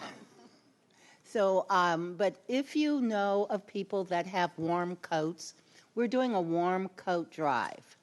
So next week, a week after next? What's our next board meeting date? 14th. The 14th? I would love it if you had some warm coats that you could give. And that's about it. Thank you, Ms. Ralston. I had the opportunity to visit a few schools over the last couple weeks. Some of them were impromptu, so I very much appreciate the schools willing to say hello, and I wasn't there to do anything other than say hello, and I ended up getting a few tours out of the deal. So I know that's not the most ideal way to do it when the chairman shows up unannounced, but I promise it was just to say hello, and then they were very gracious to do so. So I got to stop by Ashland Elementary and was there to see the wonderful Mr. Jacks, but he apparently decided to not be there that day. So how dare he not be there for my impromptu showing up? I don't know how. But yeah, exactly. Well, Justin, yeah.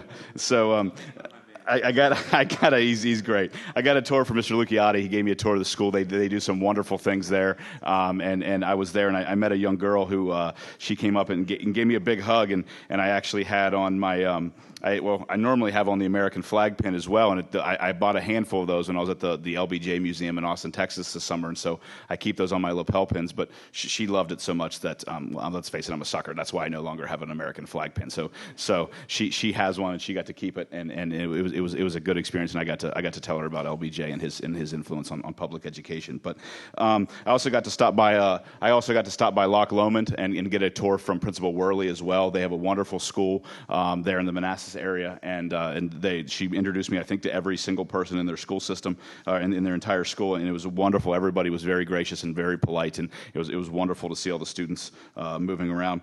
And then today, I also would like to say my son Brady, who's in the audience today, stacking water bottles, because this has turned into a longer meeting, and he certainly deserves some kudos from me.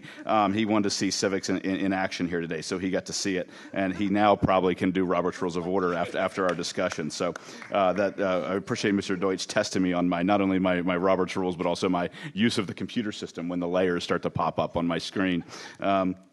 But I also attended the honor roll ceremony at Gainesville Middle School because my son Brady made the honor roll as well. So very proud of him for doing so. And I do appreciate Miss Urban keeping him loaded down. I believe he's on his 42nd mini-sized Almond Joy. So he is certainly working. We're out of Almond Joy, so we got to increase remember that for budget season next year. And then last but not least, I had the opportunity to stop by Mullen Elementary. I know they've had a rough year with some faculty and staff and some different things going on in their school. But I did stop by there today briefly, and their spirits were high. I was able to talk to the assistant principal.